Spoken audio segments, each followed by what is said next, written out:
It's a sweltering summer night in 1685 slithers through the opulent bowels of Versailles, where the air hangs heavy with the musk of sweat, perfume, and unbridled fornication. The Sun King, Louis XIV, France's gilded god of gluttony and groin, is orchestrating a depraved masterpiece so filthy it could curdle the cream in a courtesan's cleavage. Hushed gasps echo down marble corridors as select nobles sneak into a shadowed chamber for his infamous ballet, where Louis, his royal member straining against skin-tight silks like a scepter begging for worship, thrusts and grinds not for grace but for raw animalistic rutting.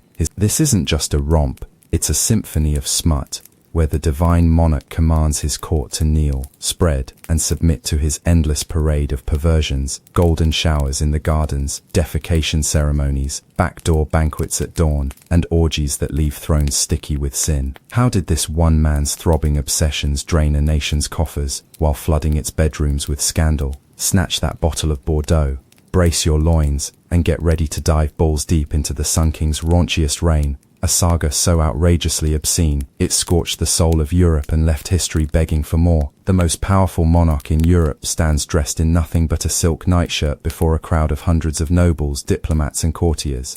But this isn't a dream or a nightmare. This is Tuesday morning at Versailles, and what you're witnessing isn't madness. It's the grand laver, the king's morning ritual of getting dressed, which Louis XIV has transformed into a theatrical performance, so elaborate, so intimate, and so bizarrely erotic, that visitors from other courts literally write home about it in scandalized whispers.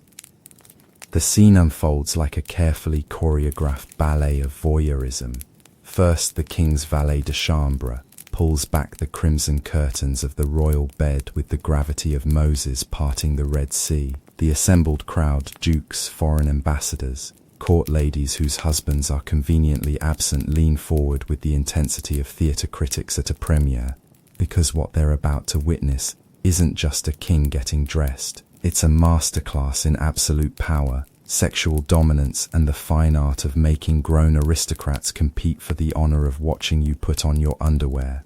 Louis XIV emerges from his bed like a sun god, awakening to bless mere mortals with his divine presence.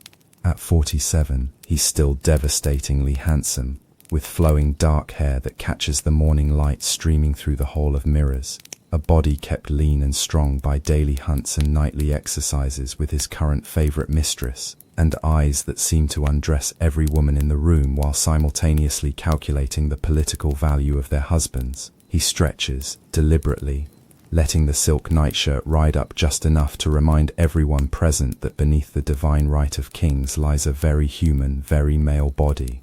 The Duc de Maine, Louis's legitimized bastard son, steps forward to present the royal chemise, the king's undergarment, with the solemnity of a priest offering communion. The Marquise de Montespan, yesterday's discarded mistress but still a duchess, holds the royal stockings like their sacred relics, and in the back, sweating with anticipation, stands the British ambassador frantically taking mental notes for his next dispatch to London.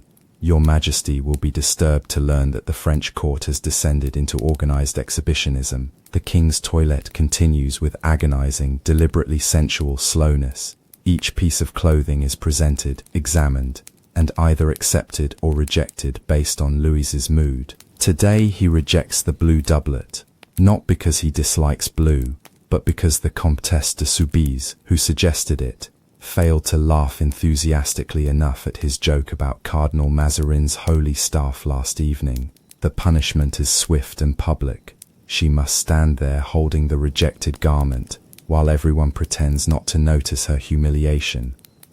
But the real show begins when Louis's current mistress, Madame de Maintenon, enters the chamber. The crowd parts like they're in the presence of royalty, which in everything but name she is. Madame de Maintenon is technically the king's secret wife, though no one calls her queen. She's also, if the court gossips are to be believed, the only woman who's ever made Louis XIV beg. She approaches with the measured steps of a woman who knows she holds absolute power over the most absolute monarch in Europe. What happens next would make a brothel madam blush. Madame de Maintenon doesn't simply hand Louis his cravat. She ties it around his neck with movements so intimate, so deliberately provocative, that half the men in the room shift uncomfortably, and every woman present makes mental notes for later use with their own lovers. Her fingers trail along his collar, adjust his shirt with unnecessary care, and when she steps back to admire her work, the look they exchange could melt steel. The assembled courtiers watch this display with the fascination of naturalists observing exotic animals in their native habitat, because that's exactly what they are. Voyeurs in the world's most expensive zoo, where the main attraction is their king's shameless sexuality. Some pretend to study the ceiling frescoes, others examine their fingernails with sudden intense interest. But everyone is watching, everyone is taking notes, and everyone understands that what they're witnessing is power in its most naked form. As the ceremony reaches its climax, the placement of the royal wig, a massive construction of human hair that costs more than most families earn in a lifetime, Louis catches sight of a new face in the crowd, a young woman, perhaps 19, with the kind of fresh beauty that makes even jaded courtiers pay attention. She's watching the proceedings with wide eyes, clearly shocked by the intimacy of what she's witnessing. Louis's lips curve into the smile that has launched 1,000 affairs and bankrupted half the noble families of France. And in that moment, as the Sun King's gaze locks onto his next potential conquest, as Madame de Maintenon's jaw tightens almost imperceptibly, as the assembled court holds its collective breath waiting to see what scandal will unfold next, you realize you're witnessing more than just a morning ritual. You're watching the daily operation of a sexual empire, where desire is currency, scandal is entertainment, and the king's bedroom politics literally shape the fate of nations. But this morning's display at Versailles is just the appetizer, because Louis XIV didn't earn his reputation as history's most perverted monarch through morning theatrics alone. Oh no, what you've just witnessed is merely the opening act of a reign that would span 72 years and redefine the very concept of royal excess. A reign where the king's sexual appetites would consume fortunes, topple governments, and transform France into a glittering monument to one man's insatiable hungers. So settle back, because we're just getting started. The real story of Louis XIV, the man who made Caligula look like a choir boy and turned Versailles into Europe's most expensive bordello, is about to unfold. And trust me, compared to what's coming next, this morning's little exhibition was practically wholesome family entertainment. Welcome to the court of the Sun King, where the only thing more spectacular than the king's divine right to rule was his very human determination to seduce anything that moved, corrupt anything that didn't, and turn the entire concept of monarchy into one magnificent, scandalous, absolutely shameless performance piece. Let's begin. Your story begins not with crowns and conquest, but with something far more fundamental, a 5-year-old boy watching his mother get dressed. But this isn't some innocent childhood memory. This is 1643, and that little boy is Louis XIV, future Sun King of France, getting his first lesson in the raw manipulative power of sexuality from the most skilled practitioner in Europe, his own mother, Anne of Austria, who despite her name is Spanish, because royal naming conventions make about as much sense as royal marriage laws, stands before her gilt mirror in nothing but a silk camise, directing the morning's political theatre with the expertise of a general planning a siege, because that's exactly what this is, a siege. Every piece of jewelry she selects, every ribbon she chooses, every calculated flash of skin is a weapon in the endless war for power that defines the French court. Young Louis watches from his mother's bed, supposedly still asleep, but actually absorbing lessons that will shape his approach to power for the next 7 decades. He sees how the courtiers, grown men, dukes and counts and foreign ambassadors, literally fight for the privilege of handing his mother her stockings. He watches as she uses a deliberately slow adjustment of her bodice to reduce the Duc d'Enghien, a man who commands armies, to a stammering schoolboy. And most importantly, he observes how she wields her sexuality not for pleasure, but for power. "Watch carefully, my little king," Anne whispers to him one morning, thinking he's still drowsy.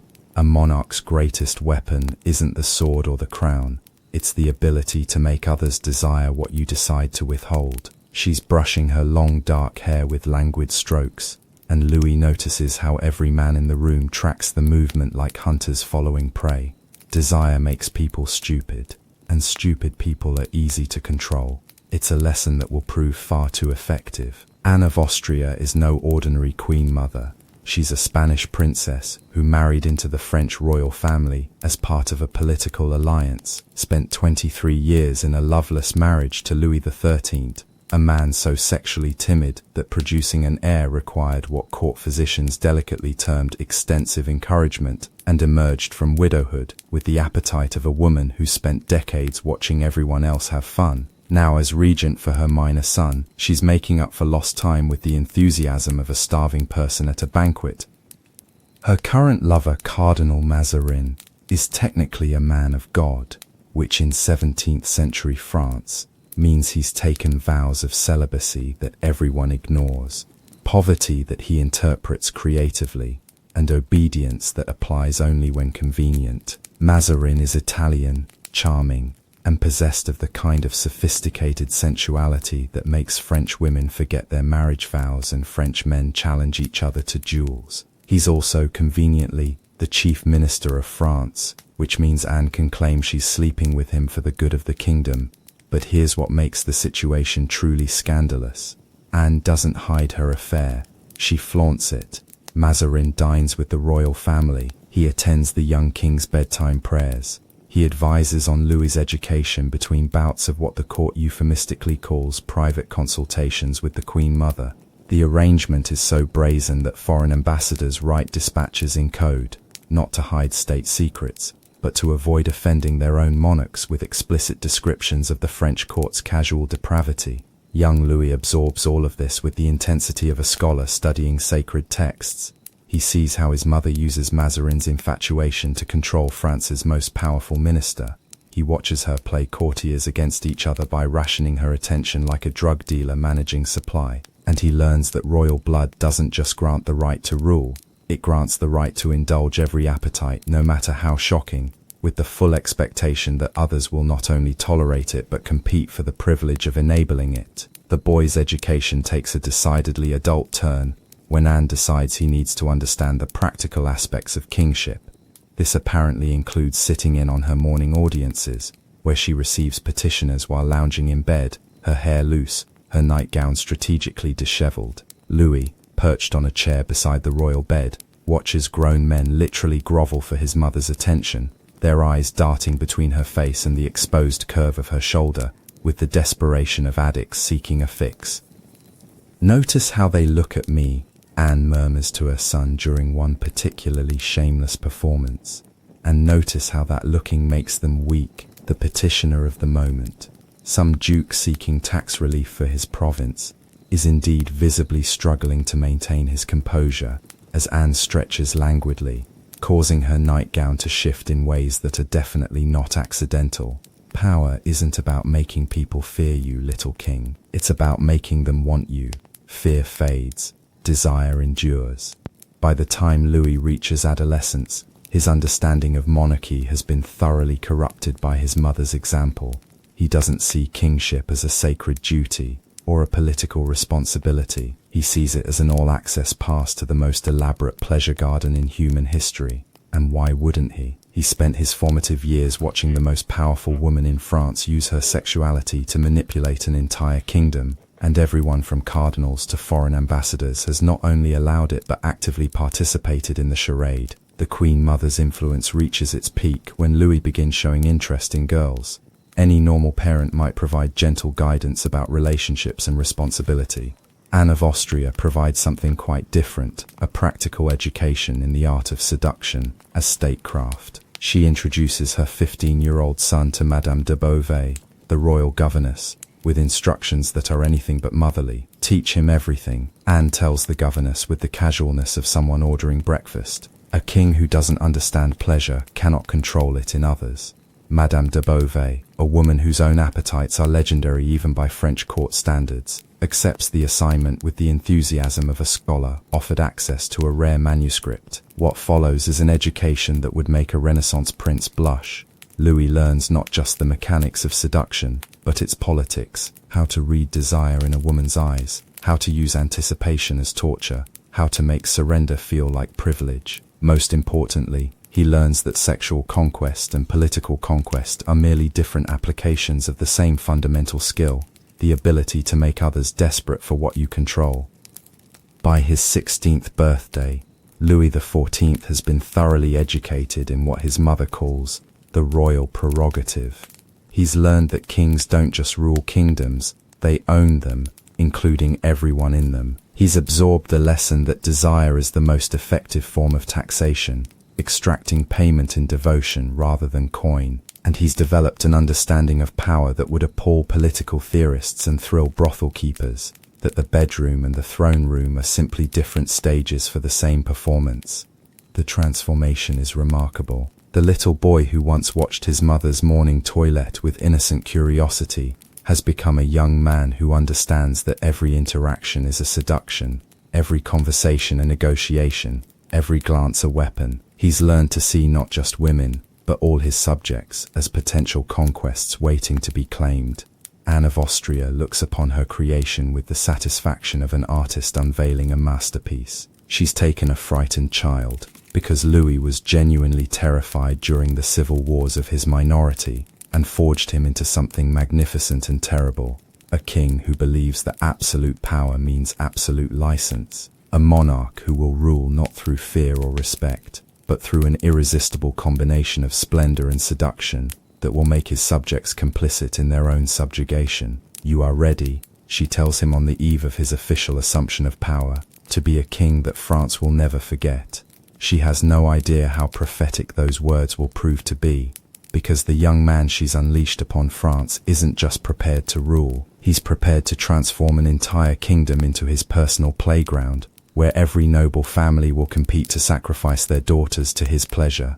Every court function will double as an audition for his bed, and the very concept of royal dignity will be redefined as the art of making vice look like virtue. The Sun King is about to rise, and France, for better and decidedly for worse, will never be the same.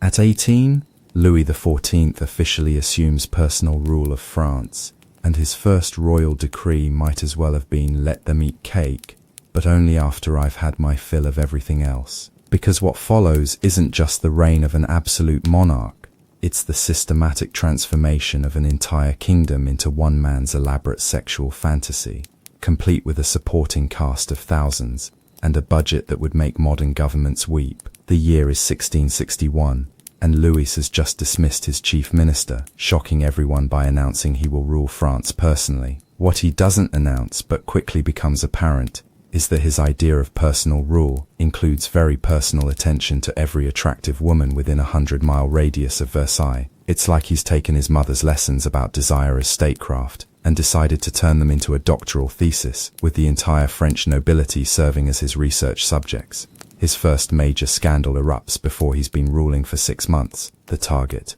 Louise de la Baume le Blanc, Duchess de la Vallière, a 17-year-old court lady with the kind of innocent beauty that makes poets weep and kings abandon all pretense of dignity. Louise is everything the French court is not: genuine, modest, utterly without guile, which, in retrospect, makes her about as suitable for life at Versailles as a lamb would be for leading a pack of wolves. But here's what makes the affair truly scandalous. Louise doesn't seduce Louise in private, like a gentleman having a discreet liaison. Oh no, he stages their courtship like a public theatrical performance, complete with elaborate gifts presented during court ceremonies, love letters read aloud at dinner parties, and midnight serenades performed in the palace gardens where half the court just happens to be taking evening strolls. The poor girl never stands a chance. One day she's a minor noble's daughter worried about finding a decent husband. The next she's the object of the Sun King's very public obsession, with every conversation, every glance, every blush, analyzed by hundreds of courtiers like theologians passing scripture. Louis pursues her with the relentless efficiency of a general conducting a siege, deploying everything from expensive gifts to poetry written by court poets to carefully choreographed accidental encounters in the palace gardens. "Your Majesty," whispers the Duc de Saint-Simon, the court's unofficial gossip chronicler. Perhaps a bit more discretion. But Louis XIV doesn't do discretion. Discretion is for kings who doubt their divine right to take whatever catches their fancy. Louis knows exactly what he's doing, establishing, from the very beginning of his personal rule, that royal desire is not subject to conventional morality, social expectations, or even basic human decency. The seduction takes place in full view of the court, with all the subtlety of a military parade. Louis arranges for Louise to be assigned to his sister-in-law's household, providing convenient access for their chance meetings. He creates elaborate court entertainments where she's always positioned where he can see her. He institutes new court ceremonies that require her presence, then spends those ceremonies staring at her with the focused intensity of a hawk eyeing a particularly plump rabbit. Poor Louise, overwhelmed by the attention of the most powerful man in Europe, naturally falls for Louise's campaign. How could she not? He's young, devastatingly handsome, absolute ruler of the most magnificent court in Europe, and he's chosen her out of hundreds of available women. The fact that this choice will ultimately destroy her reputation, complicate her life beyond measure, and turn her into a cautionary tale for ambitious mothers across France is at this point irrelevant. She's 17, in love, and drunk on the headiest wine imaginable, the undivided attention of a king. But Louis isn't content with simple seduction. That would be too easy, too private, too much like normal human behavior. Instead, he decides to institutionalize his affair, creating what amounts to an official position for royal mistresses that will outlast his reign and become one of the defining features of absolute monarchy in France. Louise doesn't just become his lover, she becomes his first maîtresse en titre, official mistress, complete with apartments in the palace, a formal position in the Queen's household, and an annual income that exceeds the gross domestic product of several smaller kingdoms. The arrangement is so brazen that foreign diplomats literally don't know how to report it. The Spanish ambassador writes to his king, "Your Majesty, I am at a loss to describe the French court's customs without offending Your Majesty's sensibilities." The papal nuncio simply stops sending detailed reports, limiting his dispatches to terse notes about matters that cannot be committed to writing. Even the notoriously libertine English court, where King Charles II is busy setting his own records for royal promiscuity, receives reports from their French ambassadors with raised eyebrows. But here's the true genius of Louis's system. He doesn't just take a mistress, he makes her part of the court's formal structure. Louise receives her own staff, her own budget, her own apartments that connect to the king's through a series of hidden passages that become the subject of architectural tours for visiting dignitaries. She appears at state dinners, religious ceremonies, and diplomatic receptions as if she were a legitimate member of the royal family. The message is unmistakable. The king's pleasure is a matter of state importance. Meanwhile, the actual queen, Marie-Thérèse of Austria, another Spanish princess who married Louis for political reasons, is relegated to the role of glorified decoration. She attends the same events as Louise, often seated nearby, forced to smile and make polite conversation, while her husband's mistress receives the attention and respect that should rightfully be hers. It's psychological torture, disguised as court etiquette, and everyone present understands exactly what they're witnessing. The financial cost of maintaining Louise's position becomes legendary. Her clothing budget alone exceeds the annual income of most French provinces. Her jewelry collection requires its own security force. Her apartment renovations, because Louis insists she must live in surroundings worthy of her position as his favorite, consume enough resources to fund a small war. And this is just the beginning. Louise is merely the prototype for what will become the most expensive mistress system in European history. But the real cost isn't financial, it's moral. By institutionalizing his affair, Louis XIV sends a clear message to his nobility. Traditional marriage vows, religious teachings, and social conventions are optional for those with sufficient power and royal favor. The court watches the king flagrantly violate his marriage vows, not just with impunity, but with public celebration, and they draw the obvious conclusion. Within months, extramarital affairs become so common at Versailles that fidelity starts to seem quaint, like an outdated fashion that only the hopelessly provincial still follow. The effect ripples outward from the court like stones thrown into a pond. Noble families across France begin to see their daughters' virtue not as something to protect but as a commodity to be strategically deployed in the service of royal favor. Mothers who once worried about protecting their children's reputations now worry about making them attractive enough to catch the king's eye.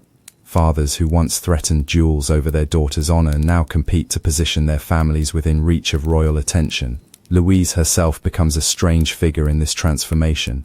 Simultaneously the most powerful woman in France and the most pitied. She has everything money can buy and nothing that really matters.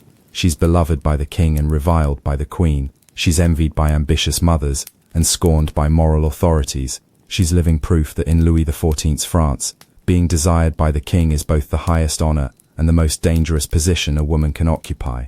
And this is just the beginning, because Louise de la Vallière, for all her beauty and all the scandal she represents, will soon discover that in the court of the Sun King, no position is permanent, not even that of the king's heart. Louis' appetites are too vast, his attention span too brief, and his kingdom too full of beautiful women for any single mistress to hold his interest indefinitely. The system he's creating isn't designed for monogamy, even the serial monogamy of successive official mistresses. It's designed for perpetual novelty, constant stimulation, and the endless parade of fresh conquests that will become the hallmark of his reign. Louise is about to learn what every woman in Louise's orbit eventually discovers, that being chosen by the Sun King is intoxicating, being discarded by him is devastating, and the only thing more dangerous than being his mistress is trying to remain his mistress when he's decided to move on. But that lesson lies in the future. For now, Louise reigns supreme as the first official royal mistress of the Sun King's personal rule, blissfully unaware that she's not just Louis's lover, but the founding member of what will become the most exclusive, most expensive, and most ruthlessly competitive sorority in European history. The age of the royal mistress has begun, and France, from the highest noble to the lowest peasant, will pay the price for their king's pleasure. By 1665, Louis XIV has outgrown the medieval constraints of the Louvre Palace the way a teenager outgrows last year's clothes with awkward bulging and an urgent need for something more suitable to his expanding ambitions.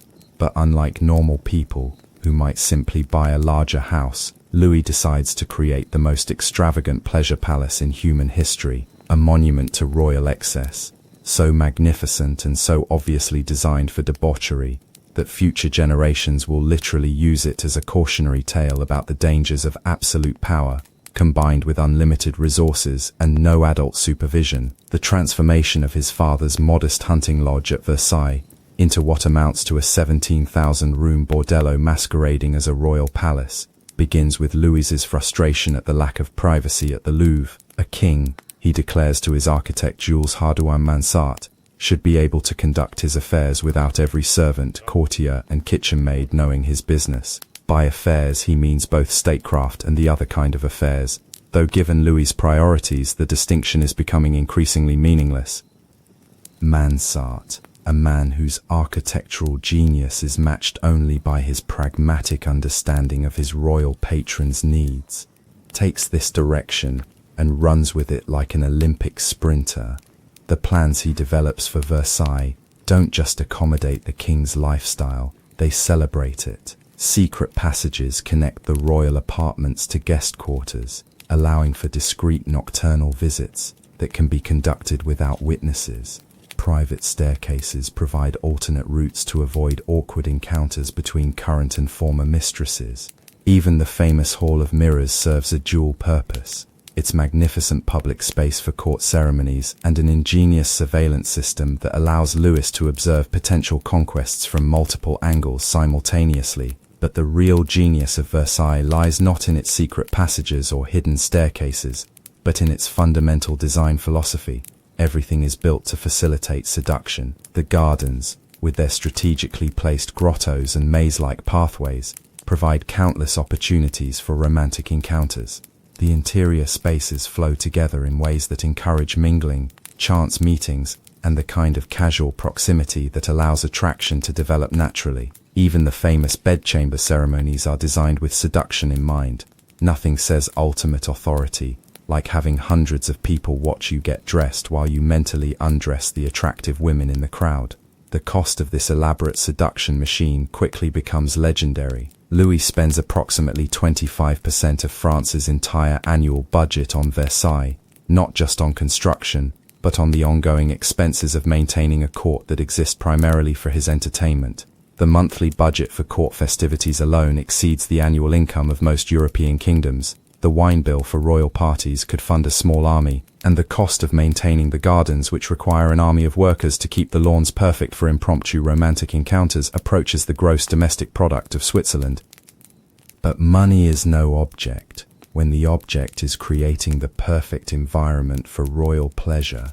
Louis imports marble from Italy, craftsmen from across Europe, and exotic plants from the far reaches of the French Empire. He commissions fountains that perform water ballets timed to coincide with romantic strolls. He creates artificial lakes for moonlit boat rides that just happen to pass by secluded islands, perfect for private conversations. He even installs an early version of central heating in the royal apartments, because nothing kills the romantic mood like shivering mistresses complaining about the cold. The court that emerges at Versailles is unlike anything Europe has ever seen. It's not just a royal residence, it's a carefully designed theatre where every interaction is performance art, and every performance is ultimately about the king's pleasure. The daily routine revolves around Louis' schedule, but that schedule is arranged to maximize opportunities for romantic intrigue. Morning audiences provide opportunities to display new conquests. Afternoon hunts allow for private conversations away from prying eyes. Evening entertainments create situations where beautiful women compete for the king's attention like gladiators in an arena, only with lower necklines and higher stakes. The famous court etiquette that develops at Versailles serves a dual purpose. It maintains royal dignity while facilitating royal indulgence. Every bow, every curtsy, every carefully choreographed interaction is designed to reinforce Louis's absolute authority while providing him with ample opportunity to evaluate the physical attributes of his female subjects.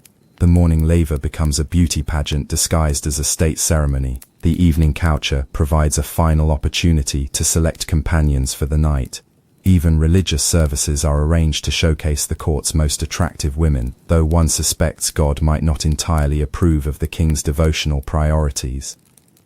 Foreign visitors arrive at Versailles expecting to see the epitome of royal magnificence and leave with stories that sound like elaborate fiction. The Duke of Buckingham writes to King Charles II, "Your Majesty, I have seen luxury that beggars description, and depravity that challenges belief, often in the same room at the same time." The Venetian ambassador reports to the Doge, "The French court has achieved something I thought impossible. They have made sin beautiful, and virtue seem provincial." But perhaps the most telling observation comes from Madame de Sévigné, the court's most perceptive chronicler. "The king has created a world where his desires are the only law, his pleasure the only purpose, and his satisfaction the only measure of success. It is magnificent and terrible in equal measure." The transformation of Versailles from hunting lodge to pleasure palace reaches its peak with the completion of the royal apartments. Louis's private chambers are connected to a network of secret passages that make the palace's interior layout resemble a spiderweb with the king's bedroom at the center. These passages provide discreet access to guest quarters, servants' areas, and even the chapel, because apparently Louis wants the option of combining spiritual devotion with more earthly pursuits. The most scandalous feature of the royal apartments is the famous bathroom, a marble marvel that includes what is essentially an ancient Roman bath designed for multiple occupants. The official purpose is royal hygiene, but the actual purpose becomes clear when Louis begins hosting intimate consultations in the warm perfumed water with carefully selected female courtiers. These sessions, which the court delicately refers to as private audiences, become so popular that maintaining the bath's temperature and privacy becomes a full-time job for a small army of servants. The Queen's apartments, meanwhile, are positioned with mathematical precision to provide her with excellent views of her husband's infidelities without any real power to prevent them. It's architectural psychology at its most cruel. Marie-Thérèse can see everything, understand everything, and do nothing about any of it. Her windows overlook the gardens where Louis conducts his romantic strolls. Her sitting room is adjacent to the corridors where he escorts his current favorites. She's given a front row seat to her own humiliation, beautifully decorated and impossible to escape. But the true masterpiece of Versailles is the way it transforms the entire concept of royal court from a political institution into an entertainment complex. Louis doesn't just live at Versailles, he produces an ongoing theatrical spectacular where he's simultaneously the star, the director, and the only paying customer. Every day brings new performances, Elaborate ballets where beautiful women compete for featured roles. Garden parties where the real entertainment happens in the maze. Musical concerts where the most important instruments are the sighs and whispers of the audience. The cost of maintaining this perpetual entertainment reaches truly astronomical levels. Louis employs more musicians than most armies have officers. His wardrobe budget exceeds the construction costs of cathedrals. The weekly expense of fresh flowers for romantic gestures could fund entire universities. And all of this exists for one purpose: to ensure that the Sun King never lacks for stimulation, never wants for beauty, and never has to settle for anything less than absolute perfection in his pursuit of pleasure. By 1670, Versailles has become more than a palace. It's a complete ecosystem designed to support and enable one man's appetites. It's a place where normal rules don't apply, where conventional morality is suspended, and where the only law is the king's desire. It's magnificent, it's terrible, and it's about to become the stage for some of the most spectacular scandals in European history. Because Louis XIV hasn't just built himself a palace, he's created a machine for manufacturing desire, processing beauty, and converting the dreams and ambitions of an entire kingdom into fuel for his own pleasure.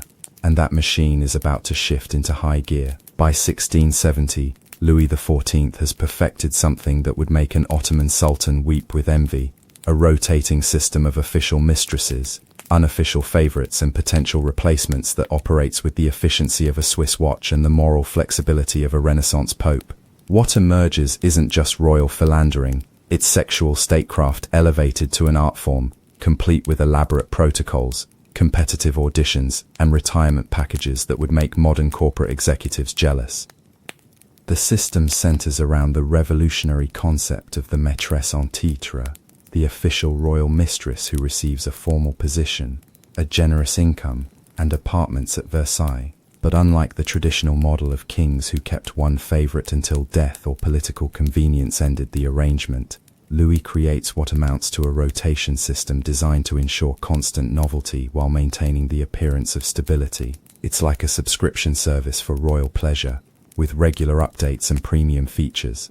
Boyce de la Vallière, his first official mistress, quickly discovers that job security isn't included in her benefits package. By 1667, she notices that Louis's attention is wandering toward a new arrival at court, Françoise Athénaïs de Rochefort, Marquise de Montespan, a woman whose beauty is matched only by her ambition, and whose moral flexibility makes Louise look like a convent-educated saint. Montespan doesn't just want to be Louis's mistress, she wants to be his empress in everything but name, and she has the intelligence, ruthlessness, and sheer audacity to achieve it.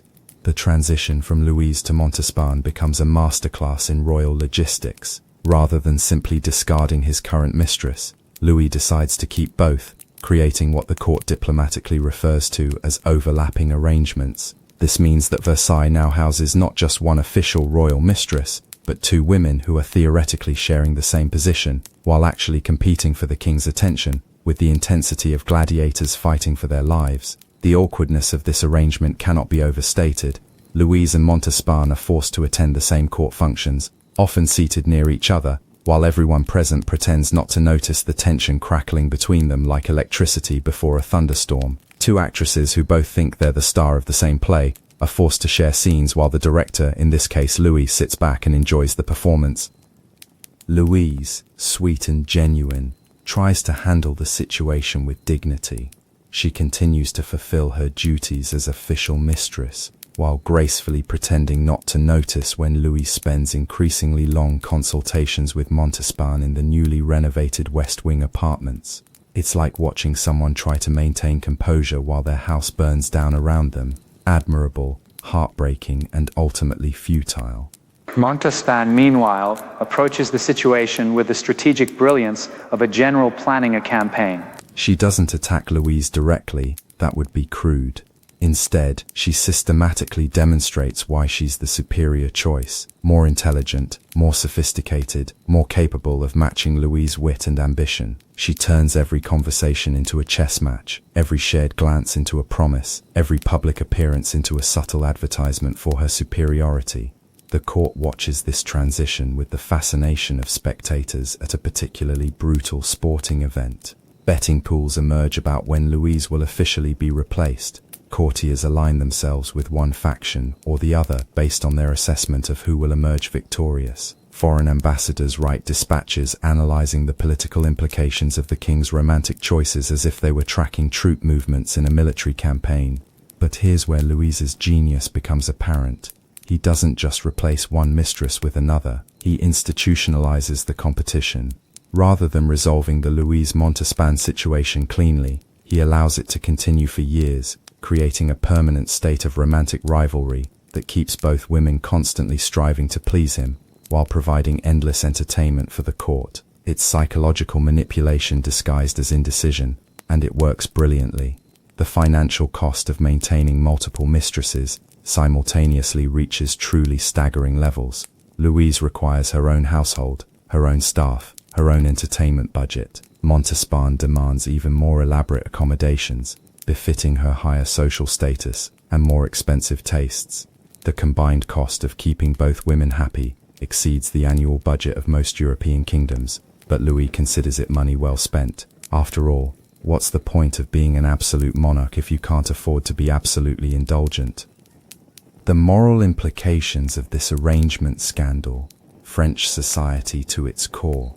The Catholic Church, already struggling with Louis's flagrant violations of his marriage vows, now has to contend with a king who's essentially running a state-sponsored harem. Cardinal Bossuet, the court's chief preacher, delivers increasingly desperate sermons about the sanctity of marriage, while Louis sits in the royal pew flanked by his wife and his two mistresses. Apparently immune to irony, foreign courts receive reports of the French arrangement with a mixture of shock and fascination.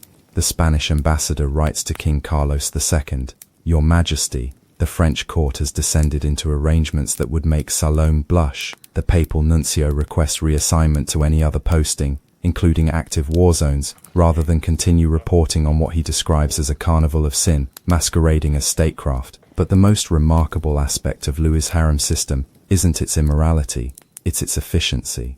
By maintaining multiple official relationships simultaneously, he ensures that his romantic needs are always met without the inconvenience of transition periods. When he tires of Louise's gentle devotion, Montespan's sharp wit provides stimulation.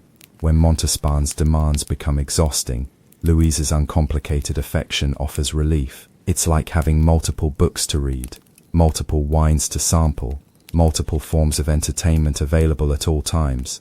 The system also serves important political functions. Foreign diplomats quickly learn that gaining access to the king often requires cultivating relationships with his mistresses. Domestic nobles discover that their daughters' marriage prospects can be enhanced by strategic positioning within the royal romantic orbit. Even the church finds itself forced to accommodate the arrangement because excommunicating the king would essentially mean excommunicating France itself. Louise's gradual eclipse becomes a case study in the brutal economics of royal favor. Despite her official position, her influence wanes as Montespan's rises. Courtiers who once competed for Louise's attention begin redirecting their efforts toward the new favorite. Her apartments, once bustling with visitors seeking royal favor, grow quieter as the court's attention shifts. She's still officially the king's mistress, still receives her income and maintains her position, but everyone understands that real power has moved elsewhere. The transition reaches its inevitable conclusion in 1674, when Louis finally formalizes what everyone already knows. Montespan has replaced Louise as his primary romantic focus.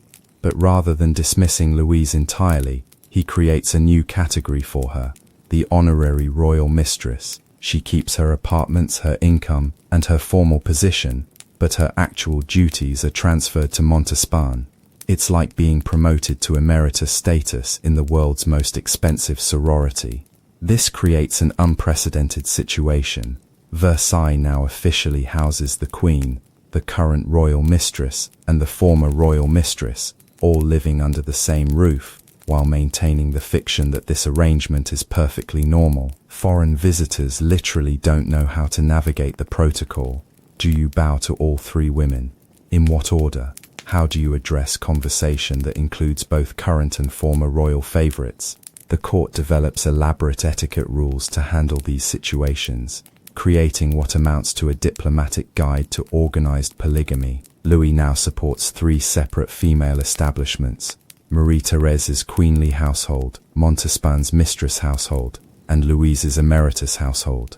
Each requires its own staff, its own budget, its own entertainment expenses. The combined cost of jewelry alone for the 3 women exceeds the annual income of several French provinces.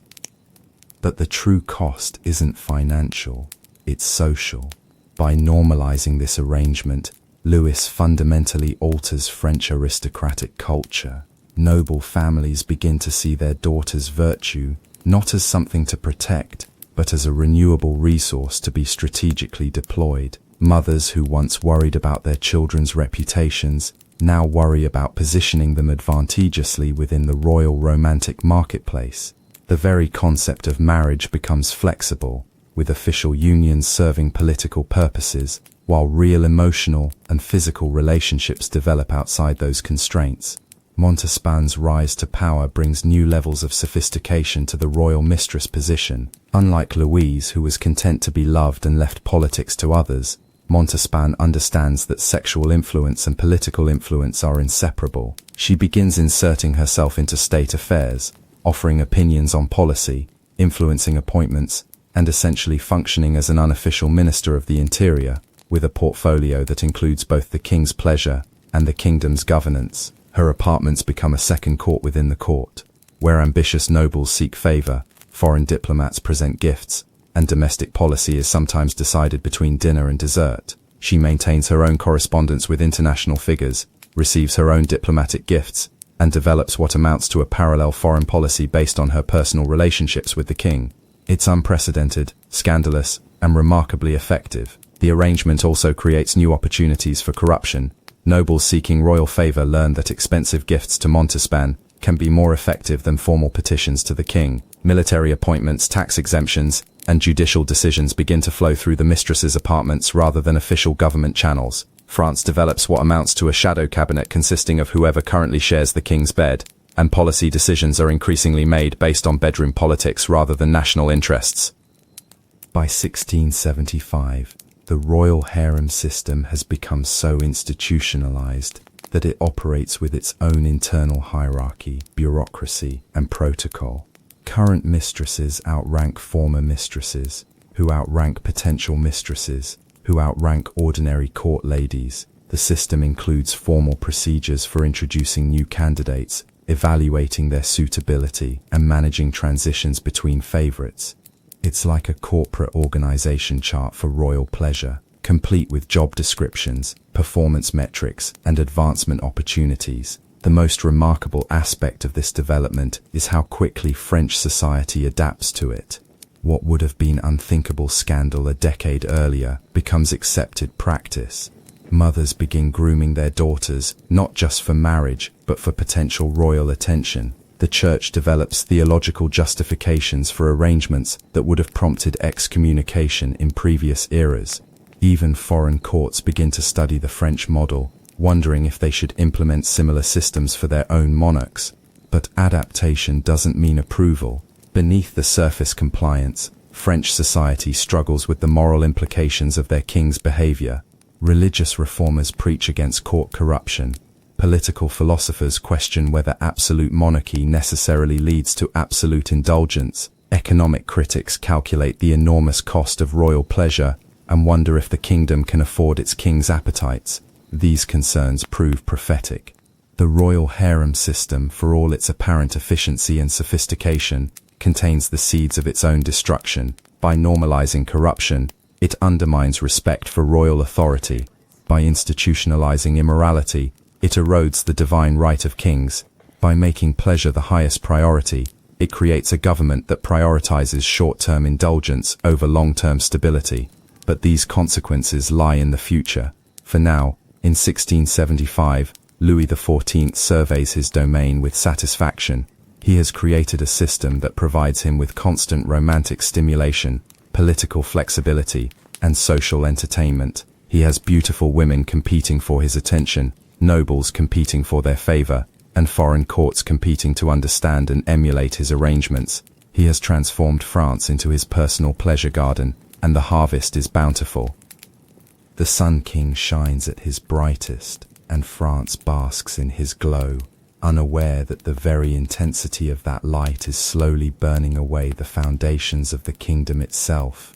By 1677, Versailles has become so accustomed to scandal that it takes something truly spectacular to shock the court. Enter the affair of the poisons, a situation so bizarre, so convoluted, and so utterly French in its combination of murder, witchcraft, and sexual intrigue, that it makes the average soap opera look like a documentary about accounting. And at the center of this maelstrom sits Madame de Montespan, the king's most powerful mistress, who may or may not have tried to poison her romantic rivals while consulting fortune-tellers about the best aphrodisiacs for maintaining royal interest. The scandal begins innocently enough, as most great disasters do.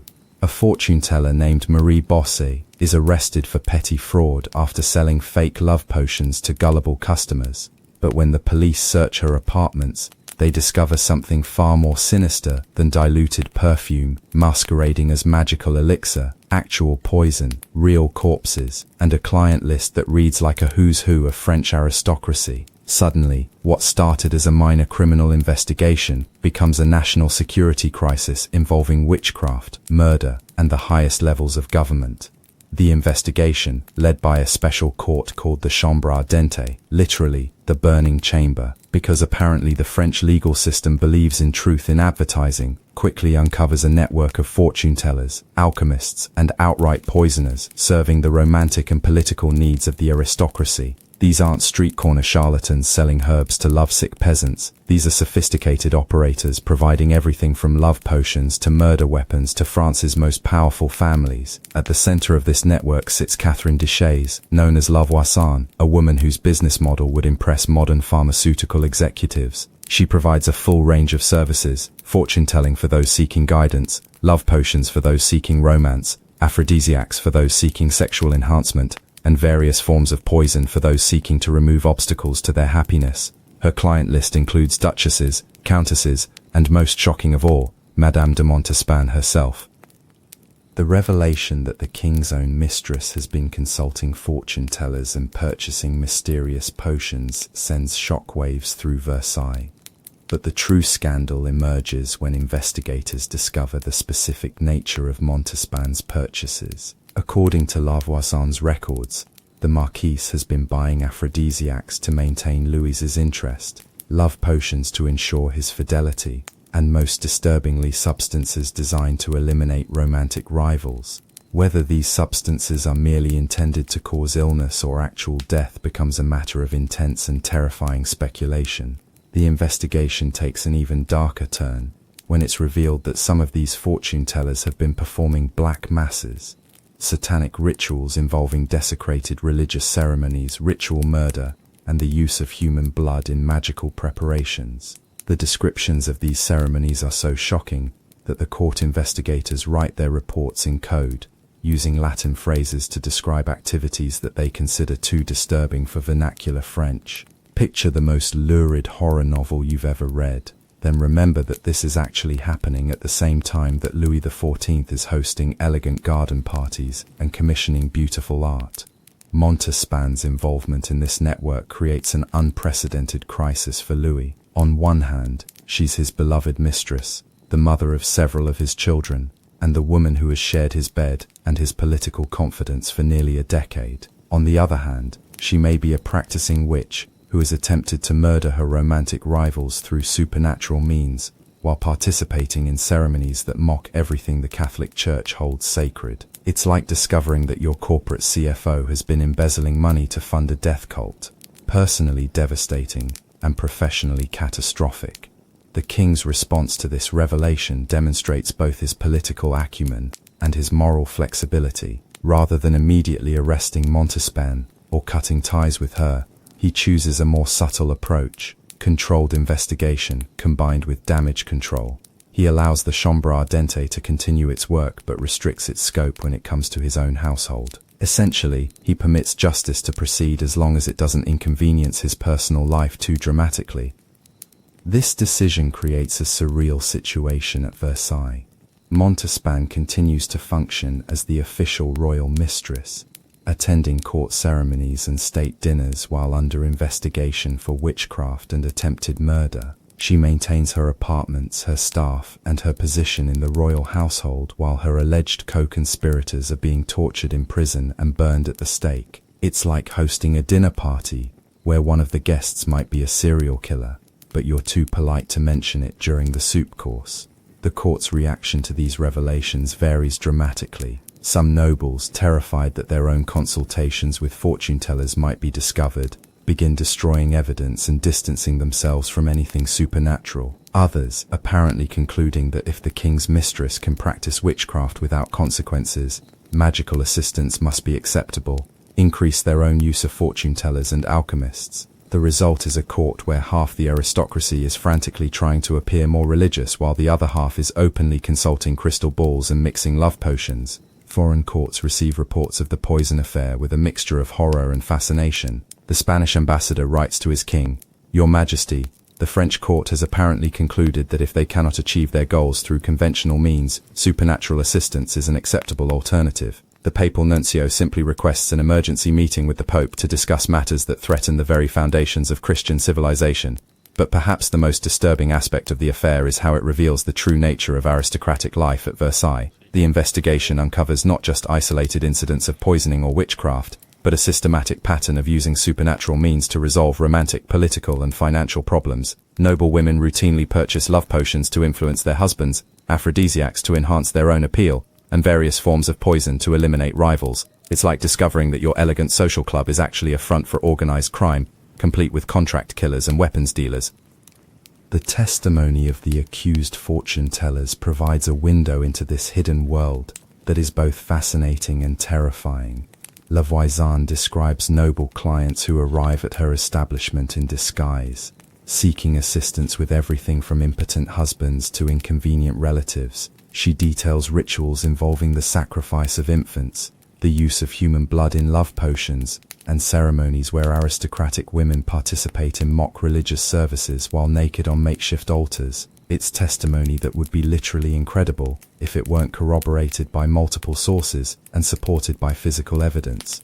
Montespan's specific involvement becomes a matter of national speculation. According to the prosecution's theory, she has been using supernatural means to maintain her hold over Louis for years, purchasing increasingly powerful potions as her natural charm proves insufficient to compete with younger, fresher rivals. The evidence includes testimony that she participated in black masses where the names of her romantic competitors were written on pieces of paper and burned during satanic ceremonies, essentially putting magical contracts out on her rivals' lives. The most shocking allegation involves her consultation with fortune-tellers about the best methods for poisoning Louise de la Vallière and other former royal favorites. Whether these consultations represented serious murder plots or merely the frustrated fantasies of a woman struggling to maintain her position becomes a matter of intense debate. The court literally doesn't know whether to treat Montespan as a dangerous criminal or simply a very dedicated mistress who got carried away with her competitive strategies. Louis's handling of these allegations demonstrates his remarkable ability to compartmentalize personal and political considerations. He continues his romantic relationship with Montespan while allowing the investigation to proceed around her. He permits the prosecution of her alleged co-conspirators while protecting her from direct consequences. He maintains the fiction that she's innocent while taking precautions that suggest he believes she might be guilty. It's like continuing to sleep with someone while secretly testing your food for poison. Prudent but emotionally complicated. The investigation's impact on French society extends far beyond the immediate scandal. The revelation that so many aristocratic families have been using fortune-tellers and alchemists undermines confidence in the nobility's moral authority. The discovery that murder and witchcraft have become acceptable tools for resolving personal disputes erodes respect for law and order. Most importantly, the knowledge that even the king's household is not immune to corruption destroys the mystique of royal divine right that forms the foundation of absolute monarchy. The Chambre Ardente eventually prosecutes hundreds of suspects, executing dozens and imprisoning hundreds more. but the most prominent figures, including Montespan herself, escape serious consequences through royal intervention. The message is clear. Justice applies differently to different social classes, and proximity to royal power provides immunity from legal accountability. It's a lesson that French society will remember when the time comes to evaluate the monarchy's legitimacy. The poison affair officially ends in 1682, when Louis dissolves the Chambre Ardente and seals its records, citing national security concerns. But the real reason is more personal. The investigation has come too close to his own household, threatened too many of his personal relationships, and revealed too much about the moral corruption that pervades his court. By ending the inquiry, he preserves his mistresses but destroys his subjects' faith in royal justice. Montespan survives the scandal but emerges from it fundamentally changed. The woman who once dominated Louis through wit and sexuality now maintains her position through a combination of political necessity and mutual blackmail. She knows too much about royal corruption for Louis to dismiss her safely, and he knows too much about her supernatural activities to trust her completely. Their relationship becomes a careful dance between former lovers who no longer dare to turn their backs on each other. The wider implications of the poison affair continue to reverberate through French society for years. The aristocracy, having learned that conventional morality is optional for those with sufficient power and protection, becomes even more libertine and corrupt. The bourgeoisie, disgusted by the nobility's depravity, begins to question whether aristocratic privilege is justified by aristocratic virtue.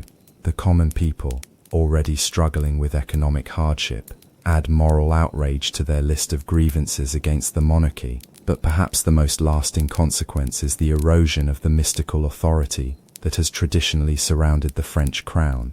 Kings were supposed to be God's representatives on earth, morally superior beings whose absolute power was justified by their absolute virtue. The poison affair reveals that Louis XIV's court is actually a cesspool of corruption, superstition, and criminal activity, making it impossible for reasonable people to maintain faith in divine right monarchy. The Sun King continues to shine, but his light now reveals shadows that cannot be ignored or forgotten. France has seen behind the magnificent facade of Versailles and discovered something far darker than anyone imagined. The revolution is still more than a century away, but its intellectual foundations are being laid in the scandal-ridden corridors of the most beautiful palace in Europe. Louis XIV faces a problem that would challenge even the most accomplished royal philanderer. Madame de Montespan has become politically toxic due to the poison affair, but dismissing her entirely would be both personally painful and potentially dangerous, given what she knows about court corruption. His solution demonstrates the kind of creative problem-solving that only absolute monarchs can attempt.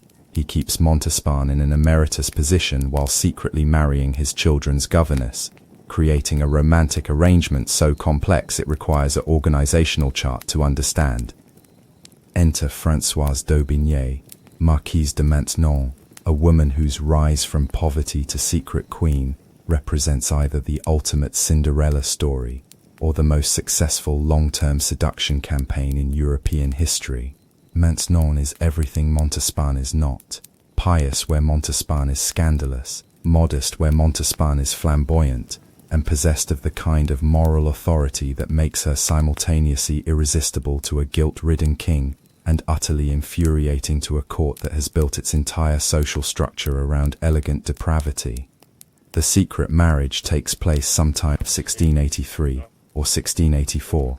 The exact date is deliberately obscured because even Louis understands that admitting he secretly married his children's governess while still technically married to the Queen of Spain would create diplomatic incidents that could start wars. The ceremony is conducted by the court chaplain in Maintenon's private apartments, with only a handful of witnesses who are sworn to secrecy on pain of exile or worse. It's like a royal wedding planned by a conspiracy theorist, intimate, deniable, and designed to provide maximum personal satisfaction while minimizing political consequences. The arrangement that emerges from this secret marriage is perhaps the most sophisticated example of royal compartmentalization in European history. Marie-Thérèse remains the official queen, attending state functions and religious ceremonies while being carefully shielded from knowledge of her husband's latest matrimonial adventure. Montespan retains her position as emeritus royal mistress, maintaining her apartments and her formal status while gradually being edged out of actual influence, and Maintenon functions as the king's secret wife, wielding enormous private power while maintaining the public fiction that she's merely a pious governess who has earned royal favor through her moral exemplarity. Foreign ambassadors attempting to navigate this situation literally don't know whom to approach for access to the king. Do you petition the official queen who has no real influence? The former mistress who still maintains formal status but limited actual power? Or the secret wife who wields enormous influence but whose position cannot be officially acknowledged? Diplomatic protocol manuals of the period contain increasingly desperate footnotes attempting to address these questions, usually concluding with variations of "when in doubt, bring gifts for everyone and hope for the best." But Maintenon brings more than just romantic complications to Louise's life. She brings religious zealotry that will transform France in ways that make the court's sexual scandals seem quaint by comparison. Unlike previous royal mistresses who were content to focus on personal influence and material benefits, Maintenon sees her position as a divine calling to save both the king's soul and France's spiritual health. She doesn't just want to be Louis's wife, she wants to be his moral compass, his spiritual advisor, and his guide towards salvation. This religious awakening manifests itself in increasingly oppressive policies toward French Protestants, known as Huguenots, who have been tolerated under the Edict of Nantes for nearly a century. Maintenon, a recent convert to Catholicism herself, brings the fervor of the newly faithful to her campaign against religious diversity. She convinces Louis that true kingship requires religious unity, and that religious unity requires the elimination of Protestant error from French soil. The campaign begins subtly, with economic incentives for conversion and social pressure on Protestant families, but it quickly escalates into something far more sinister: forced conversions, destruction of Protestant churches, and the billeting of soldiers in Protestant homes with instructions to make their hosts' lives unbearable until they convert. It's religious persecution disguised as administrative policy, and it's driven largely by one woman's determination to prove her Catholic piety by eliminating Protestant competition. The persecution reaches its peak in 1685 with the revocation of the Edict of Nantes, officially ending religious tolerance in France and requiring all Protestants to convert to Catholicism or face exile, imprisonment, or death. The policy is presented as a triumph of Catholic unity, but its actual motivation is more personal. Louis wants to please his secret wife, and his secret wife wants to please God by eliminating heresy from France. The human cost of this religious campaign is staggering. Hundreds of thousands of Protestants flee France, taking their skills, capital, and knowledge with them. Entire industries collapse as Protestant artisans and merchants relocate to Protestant countries. The French economy loses some of its most productive citizens, while gaining exactly nothing except Maintenon's approval and the Pope's praise. It's like deliberately destroying your kingdom's economic infrastructure to win points in a theological debate. The irony of this situation is breathtaking. A king who has spent decades flagrantly violating Christian teachings about marriage, fidelity, and moral behavior suddenly becomes a zealous defender of religious orthodoxy. Louis, who has maintained multiple mistresses while married, participated in court festivities that would scandalize pagans, and created a palace culture based on systematic adultery, now presents himself as a champion of Christian virtue. It's like a mobster deciding to become a moral crusader, while continuing to run protection rackets. Foreign courts watch this transformation with a mixture of amusement and alarm. Protestant countries, particularly England and the Dutch Republic, receive the French Protestant refugees with gratitude while preparing for war against a French monarchy that has apparently decided religious persecution is more important than international stability. Catholic countries praise Louis's piety while quietly questioning his timing and methods. The Pope issues statements of support while privately wondering if the French king has confused religious devotion with political convenience. But the most remarkable aspect of the religious persecution is how it reveals the true nature of absolutism under Louis XIV.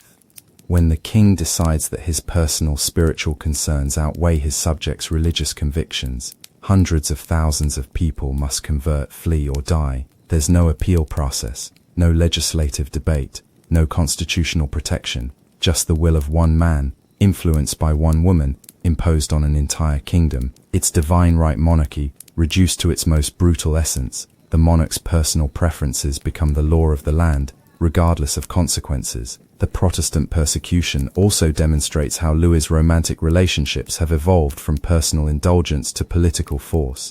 Earlier mistresses like Louis de la Vallière influenced court fashion and social customs.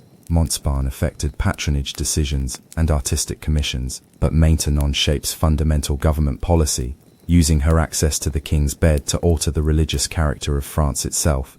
She's not just sleeping with the king, she's governing through him, and her governance is guided by religious fanaticism rather than political wisdom. The court's adaptation to this new religious atmosphere provides a masterclass in aristocratic hypocrisy. The same nobles who spent the previous decade attending black masses and consulting fortune-tellers now compete to demonstrate their Catholic piety. Former libertines commission religious art and endow charitable foundations. Women who purchase love potions from La Voisin now organize prayer circles and religious study groups. It's like watching a convention of serial killers transform themselves into a church choir, complete with matching robes and sanctimonious expressions. Maintenon herself becomes the focal point of this religious transformation. Her apartments at Versailles are redecorated to resemble a convent, with religious art replacing the erotic paintings that characterized previous royal mistresses' quarters. She institutes daily prayer services, weekly confessions, and monthly retreats for spiritual reflection. She transforms the most hedonistic court in Europe into something resembling a monastery, albeit a monastery where the abbot sleeps with the mother superior, and everyone pretends this is perfectly normal.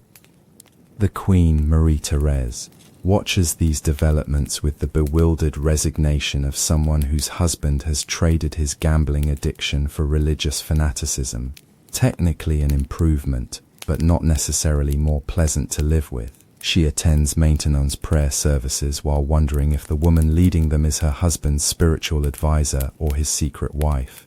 She participates in religious ceremonies organized by a woman whose exact relationship to the royal family cannot be officially acknowledged. It's psychological torture disguised as spiritual enlightenment. The economic consequences of the Protestant persecution quickly become apparent as French Protestant communities facing forced conversion or exile choose exodus in numbers that stagger even contemporary observers. The silk industry, largely controlled by Protestant artisans, essentially disappears from France overnight. Banking and international trade, areas where Protestant connections provided crucial networks, suffered devastating losses. Entire cities that depended on Protestant commerce face economic collapse as their most productive residents flee to friendlier countries. But Louis, guided by Maintenon's spiritual counsel, interprets these economic disasters as temporary sacrifices necessary for France's spiritual purification. When advisors point out that the kingdom is losing valuable citizens and economic resources, Maintenon responds that God will provide for those who choose righteousness over prosperity. When foreign courts criticize French religious policy, she argues that earthly opinion matters less than divine approval. It's the logic of someone who has never had to worry about where her next meal is coming from, applied to the governance of millions of people who very much do worry about such things. The international reaction to French religious persecution further isolates Louis's government from potential allies and strengthens his enemies. Protestant countries that might have remained neutral in future conflicts now have personal reasons to oppose France. Catholic countries that support the principle of religious unity question the wisdom of methods that destabilize international relations. Even the Pope, while praising Louis's devotion, privately expresses concern about the diplomatic consequences of religious extremism. By 1686, the transformation of Louis XIV from libertine to religious zealot is complete, at least in public presentation. The king who once staged his morning toilette as erotic theatre now begins each day with private mass. The monarch who collected mistresses like art objects now collects religious relics with equal enthusiasm. The ruler who turned Versailles into a pleasure palace now converts sections of it into spaces for religious contemplation. It's a remarkable personal transformation that unfortunately coincides with disastrous public policy. But beneath this religious veneer, the fundamental structures of Louis's court remain unchanged. The king still maintains multiple female relationships, though now they're described in spiritual rather than sexual terms. Court favorites still compete for royal attention, though now they compete through demonstrations of piety rather than displays of beauty. The essential narcissism that drove Louis's earlier excesses continues to drive his religious period. only now it's expressed through spiritual rather than sensual self-indulgence. Maintenon's triumph represents more than just another successful royal mistress. She's achieved something unprecedented by transforming her sexual influence into religious authority. She doesn't just control access to the king's body, she shapes his soul, his conscience, and through him, the spiritual character of France itself. She's created a theocracy within the monarchy, where religious concerns override political considerations and personal piety becomes a tool of state power. The long-term consequences of this religious transformation will haunt France for generations. The Protestant exodus weakens the kingdom economically while strengthening its enemies militarily. The emphasis on religious conformity stifles intellectual development and creative innovation. Most importantly, the demonstration that royal policy can be shaped by the king's bedroom companions further erodes respect for monarchical decision-making and rational governance. But these consequences lie in the future. For now, in the late 1680s, Louis XIV basks in the approval of religious authorities while France burns with the fires of persecution. The Sun King has found a new source of light, religious zealotry, and he's using it to illuminate every corner of his kingdom, whether his subjects want that light or not. By 1690, the magnificent excess that once made Louis XIV the envy of Europe begins to show its true cost. And that cost is measured not just in gold, but in blood, tears, and the growing realization that a kingdom built on one man's pleasure is fundamentally unsustainable. The Sun King still shines, but his light is beginning to flicker as the fuel that fed his brilliance. France's wealth, population, and international goodwill burns away in wars, religious persecution, and the endless appetite of a court that consumes resources faster than the kingdom can produce them. The War of the League of Augsburg erupts in 1688, pitting France against a coalition that includes England, the Dutch Republic, Austria, Spain, and several German states. On the surface, it's a conflict about European balance of power and dynastic succession. In reality, it's the bill coming due for decades of Louis's aggressive expansion, religious persecution, and diplomatic arrogance. When you spend 40 years making enemies of your neighbors while bankrupting your kingdom to fund palace parties, eventually those neighbors notice your weakness and decide to act on their grievances. The war's financial demands prove catastrophic for a French treasury already strained by the ongoing costs of Versailles and its associated pleasures. Military campaigns require money, lots of money, for soldiers, weapons, supplies, and the 1,000 other expenses of organized violence. But Louis has already spent France's money on gardens, fountains, mistresses' jewelry, court entertainments, and the general project of making himself the most magnificently indulgent monarch in human history. It's like discovering you need to buy a house after spending your life savings on luxury cars. Technically still possible, but likely to involve some uncomfortable lifestyle adjustments. The contrast between Versailles and the rest of France becomes increasingly stark as the war progresses. Inside the palace walls, court life continues with its usual splendor. Elaborate meals, expensive entertainments, and the ongoing costs of maintaining 3 separate royal households for the queen, the secret wife, and the emeritus mistresses. Outside those walls, French peasants face tax burdens that would have sparked revolution in less carefully controlled societies, while French soldiers march to war inadequately supplied because the money that should have equipped them has been spent on silk curtains and garden sculptures. Maintenon's influence during this period reveals both the power and the limitations of pillow politics. As the secret queen, she wields enormous influence over Louis's decision-making, but that influence is filtered through her own priorities and prejudices. She cares deeply about religious conformity, personal morality, and the king's spiritual welfare. She cares much less about military strategy, economic policy, or the practical aspects of governing a kingdom at war. The result is a government where religious considerations override strategic planning, and moral principles take precedence over practical needs. This becomes particularly apparent in Louis's continued persecution of Protestants even as the war demands national unity and resource conservation. While French soldiers die in battles against Protestant-led coalitions, French resources are diverted to forcing Protestant civilians to convert to Catholicism. It's like fighting a war against foreign enemies while simultaneously conducting a civil war against domestic civilians, strategically insane but emotionally satisfying to a king whose moral compass is calibrated by his secret wife's religious fanaticism. The human cost of Louis's policies begins to manifest in ways that even the carefully controlled information environment of Versailles cannot entirely suppress. Reports reach the court of French villages where tax collectors have seized seed grain to fund military campaigns, leaving peasants to face starvation. Stories circulate about Protestant families torn apart by forced conversions, with children separated from parents, and skilled artisans fleeing to enemy countries where their talents will be used against France. But perhaps the most telling sign of the kingdom's decline is what happens to the court itself. The endless stream of wealth that once funded Versailles' magnificence begins to slow, then trickle, then nearly stop altogether. Courtiers who once competed to host the most expensive entertainments now quietly reduce their household staffs. Noble families that once vied to present the most elaborate gifts to royal mistresses now struggle to maintain appearances on increasingly tight budgets. The palace that once blazed with enough candles to light a small city now economizes on illumination, creating shadowy corners where financial anxiety can hide from royal observation. Louis himself seems unable to comprehend the connection between his personal indulgences and his kingdom's suffering. He continues to commission expensive artworks while his ministers beg for funds to pay soldiers. He maintains multiple households for his various female relationships while French children starve in villages whose tax burdens have become literally unbearable. It's as if he genuinely believes that royal pleasure exists in a separate economic universe from royal responsibility, where money spent on mistresses somehow doesn't count against money needed for governance. Maintain's role in this decline cannot be understated.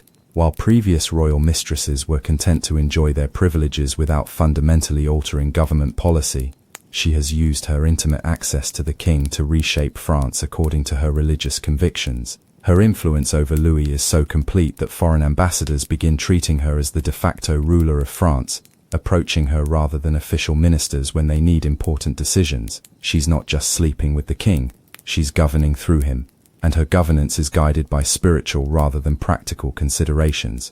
The irony of this situation would be comic if the consequences weren't so tragic. Louis XIV, who spent the first half of his reign shocking Europe with his sexual excess, now spends the second half shocking Europe with his religious extremism. The king who once scandalized foreign courts with his rotating collection of mistresses, now scandalized them with his persecution of religious minorities. He's traded one form of moral blindness for another, but the fundamental problem remains unchanged. He's governing France according to his personal obsessions, rather than his subjects' needs. The War of the League of Augsburg drags on for 9 brutal years, bleeding France white, while enriching its enemies with French Protestant refugees who carry valuable skills and knowledge to rival kingdoms.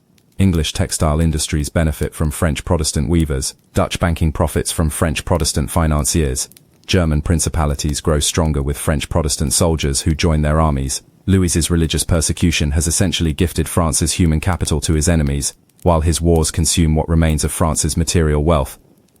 The military campaigns themselves reflect the broader corruption of Louis's government. French armies march to battle, led by generals chosen for their court connections rather than their military competence. Supplies are diverted to fund court entertainments while soldiers go hungry. Strategic decisions are made based on what will impress Versailles rather than what will win battles.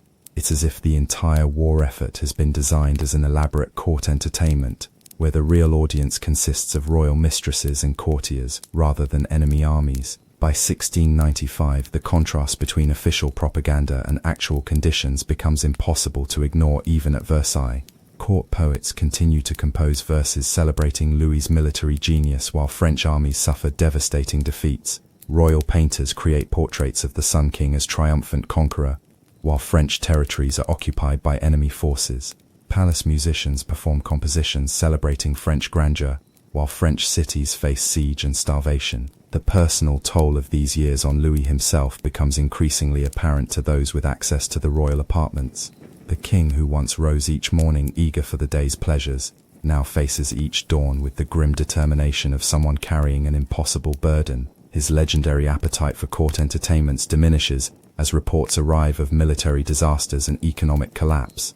Even his famous morning lever becomes a more subdued affair, as courtiers struggle to maintain their enthusiasm for royal voyeurism while their own estates face bankruptcy. Maintain, Han, perhaps recognizing that her religious influence has contributed to France's difficulties, attempts to moderate some of Louis's more extreme policies, but she discovers what every royal mistress eventually learns, that influence gained through intimate access can be lost just as quickly when that intimacy is strained by political disagreement. Louis, facing the worst crisis of his reign, becomes less receptive to female counsel and more reliant on traditional masculine advisors who understand military and economic realities. The Queen Marie-Thérèse dies in 1683, finally ending the elaborate charade of royal marriage that has persisted for over 20 years. Her death removes one complication from Louis's domestic arrangements, but creates new ones as court protocol struggles to accommodate a king who is secretly married to his children's former governess, while maintaining emeritus relationships with former mistresses who know too much to be dismissed entirely. The court's adaptation to these changing circumstances reveals the fundamental hollowness of the entire Versailles system. Noble families that once competed to sacrifice their daughters to royal pleasure now quietly withdraw from court life as the costs exceed the benefits. Ambitious mothers who once groomed their children for royal attention now focus on finding wealthy merchant husbands who can provide actual security rather than glamorous degradation. The carefully constructed sexual marketplace that Louis created begins to collapse as participants realize that royal favor no longer guarantees prosperity or even survival. But perhaps the most devastating consequence of Louis's policies is their impact on French national morale. A kingdom that once took pride in its monarch's magnificence now watches in horror as that magnificence consumes everything valuable about French civilization. The Sun King's light, which once seemed to illuminate French greatness, now appears to be burning away the foundations of French society itself. Foreign courts, which once envied French splendor, now study French decline as a cautionary tale about the dangers of absolute monarchy, unchecked by practical constraints. English political philosophers cite Louis's reign as evidence that royal power must be limited by constitutional restrictions. Dutch republicans point to French suffering as proof that monarchical government is inherently oppressive. Even other absolute monarchs begin to question whether the French model of unlimited royal authority is compatible with effective governance. The War of the League of Augsburg finally ends in 1697 with the Treaty of Ryswick, but the terms are far from the triumphant victory Louis once expected. France returns most of its conquered territories, accepts limitations on its expansion, and agrees to recognize the legitimacy of governments it had previously opposed. It's not exactly a defeat, but it's a far cry from the easy victories that characterized Louis's earlier military campaigns. The Sun King's enemies have learned that France can be bled dry through prolonged conflict, and they've demonstrated their willingness to do exactly that. The aftermath of the war reveals the true cost of Louis's policies in human and economic terms. French population has declined through military casualties, religious persecution, and economic emigration. French industry has been damaged by the loss of Protestant skills and capital. French agriculture struggles under tax burdens that have forced peasants to choose between feeding their families and funding royal entertainment. The kingdom that once seemed the most powerful in Europe now appears frighteningly fragile. Louis himself, now in his 60s, begins to show the physical and psychological wear of governing according to personal whim rather than practical necessity. The king who once danced through court entertainments with boundless energy now moves with the careful deliberation of someone whose body has been worn down by stress and excess. His famous appetite for female companionship diminishes as Maintenon's influence grows and the practical demands of governing a damaged kingdom consume more of his attention. But the most telling sign of decline is what happens to the next generation of French nobility. Young aristocrats who grew up watching their parents compete for royal sexual favor now face a choice between continuing that degrading competition and seeking alternative paths to success. Many choose exile, military service abroad, or careers in countries where merit matters more than willingness to pimp one's family members to royal pleasure. France is literally losing its future leadership to societies that offer more dignified opportunities for advancement. The great irony of Louis XIV's reign becomes apparent as it enters its final decades. A king who sought to make France the most magnificent kingdom in Europe has actually made it one of the most troubled.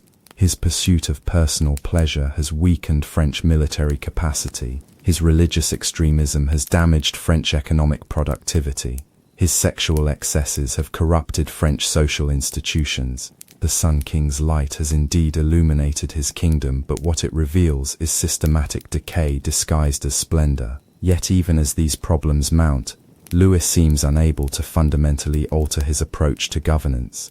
He continues to prioritize court entertainment over practical administration. He maintains expensive households for multiple female companions, while French infrastructure crumbles. He commissions elaborate artistic projects while French cities struggle with basic services.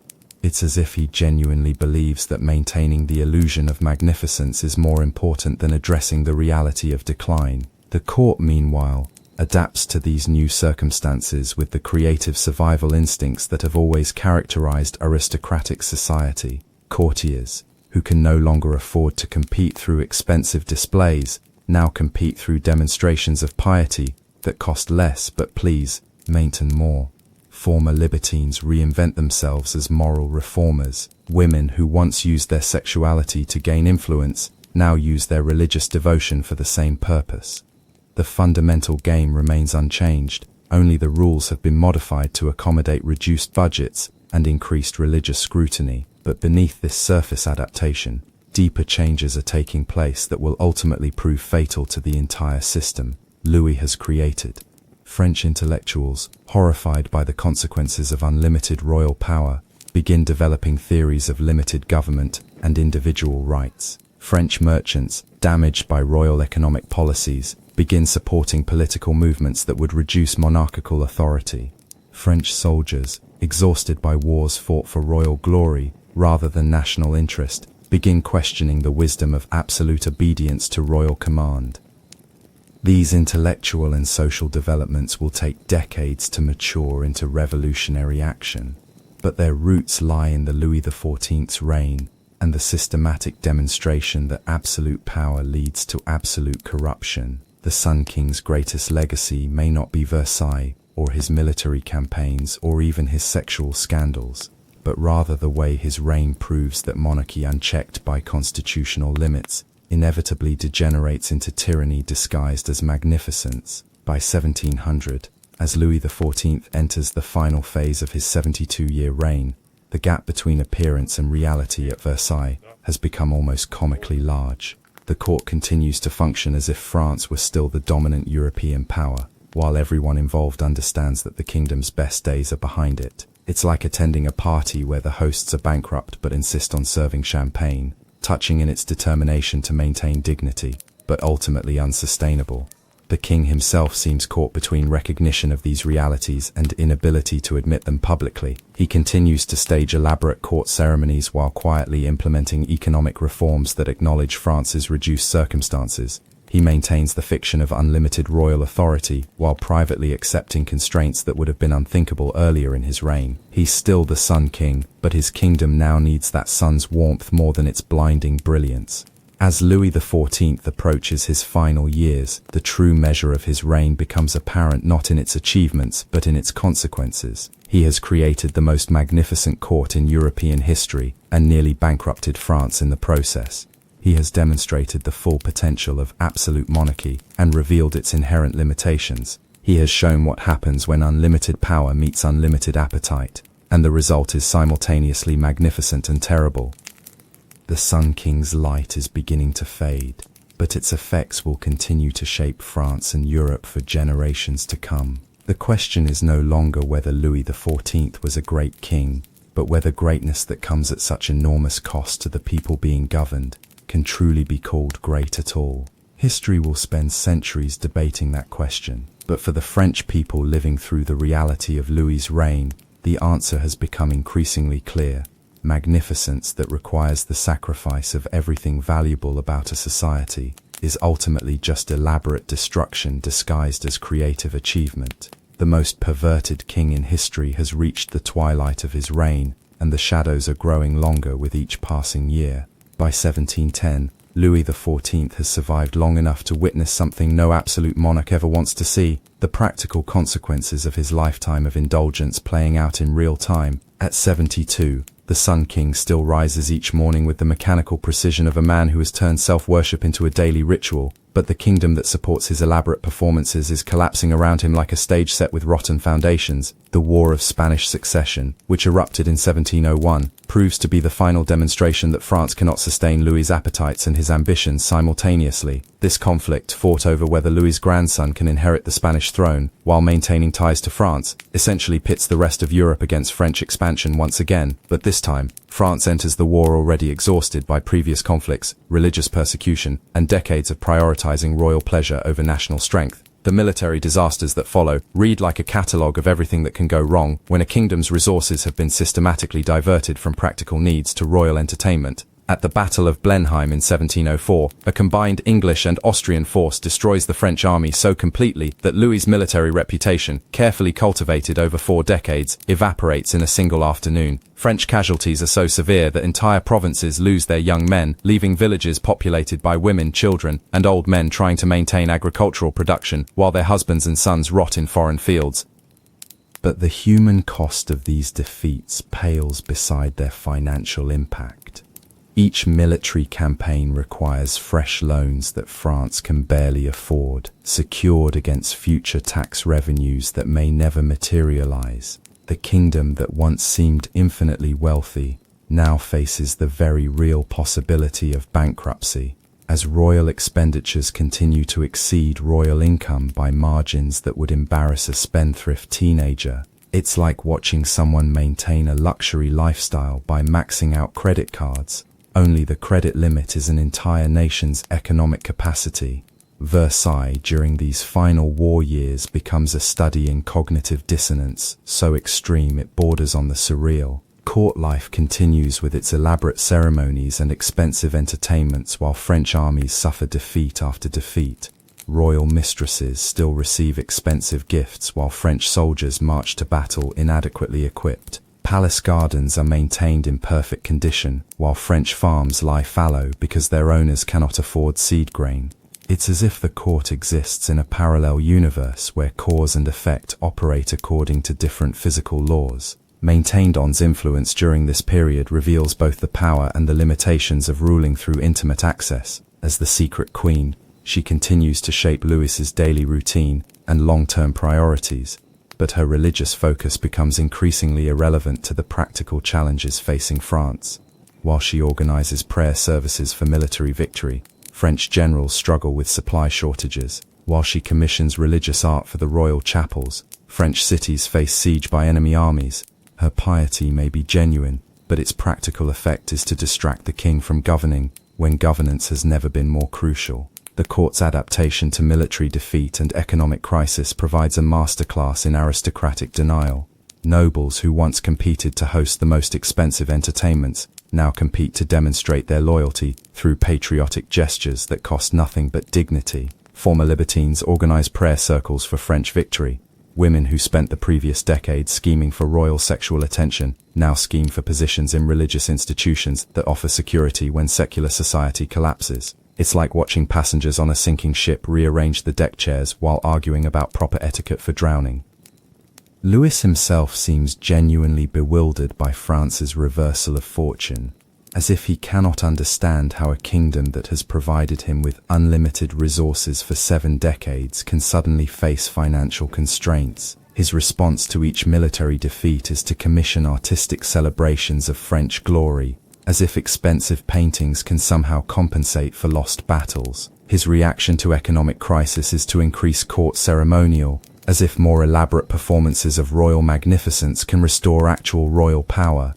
The most devastating blow comes not from foreign enemies but from nature itself. The winter of 1709 proves to be one of the coldest in European history, with temperatures so severe that even indoor water sources freeze solid. French agriculture, already strained by wartime taxation and labor shortages, essentially collapses as crops fail across the kingdom. Peasants who have survived military conscription, religious persecution, and economic exploitation finally face something that no amount of royal authority can control: mass starvation. Reports of the famine's severity reach Versailles in carefully sanitized form, but even the palace's information filters cannot entirely suppress the magnitude of the crisis. Stories circulate of French families eating bark, grass, and substances that would not normally be considered food. Villages that once supported hundreds of inhabitants now house dozens of survivors. Roads that once carried trade goods now carry streams of refugees seeking any place where food might be available. Louis's response to these reports reveals the fundamental disconnection between royal consciousness and popular reality that has characterized his entire reign. Rather than reducing court expenditures to fund famine relief, he commissions new artworks celebrating French resilience. Instead of redirecting palace resources to agricultural recovery, he maintains full household budgets for his various female companions. He seems to genuinely believe that maintaining royal magnificence during crisis demonstrates strength rather than callous indifference to popular suffering. The international reaction to French crisis combines sympathy for popular suffering with satisfaction at royal comeuppance. Protestant countries, still angry about Louis's persecution of religious minorities, openly celebrate French difficulties as divine justice for royal oppression. Catholic allies express concern for French recovery while quietly positioning themselves to benefit from French weakness.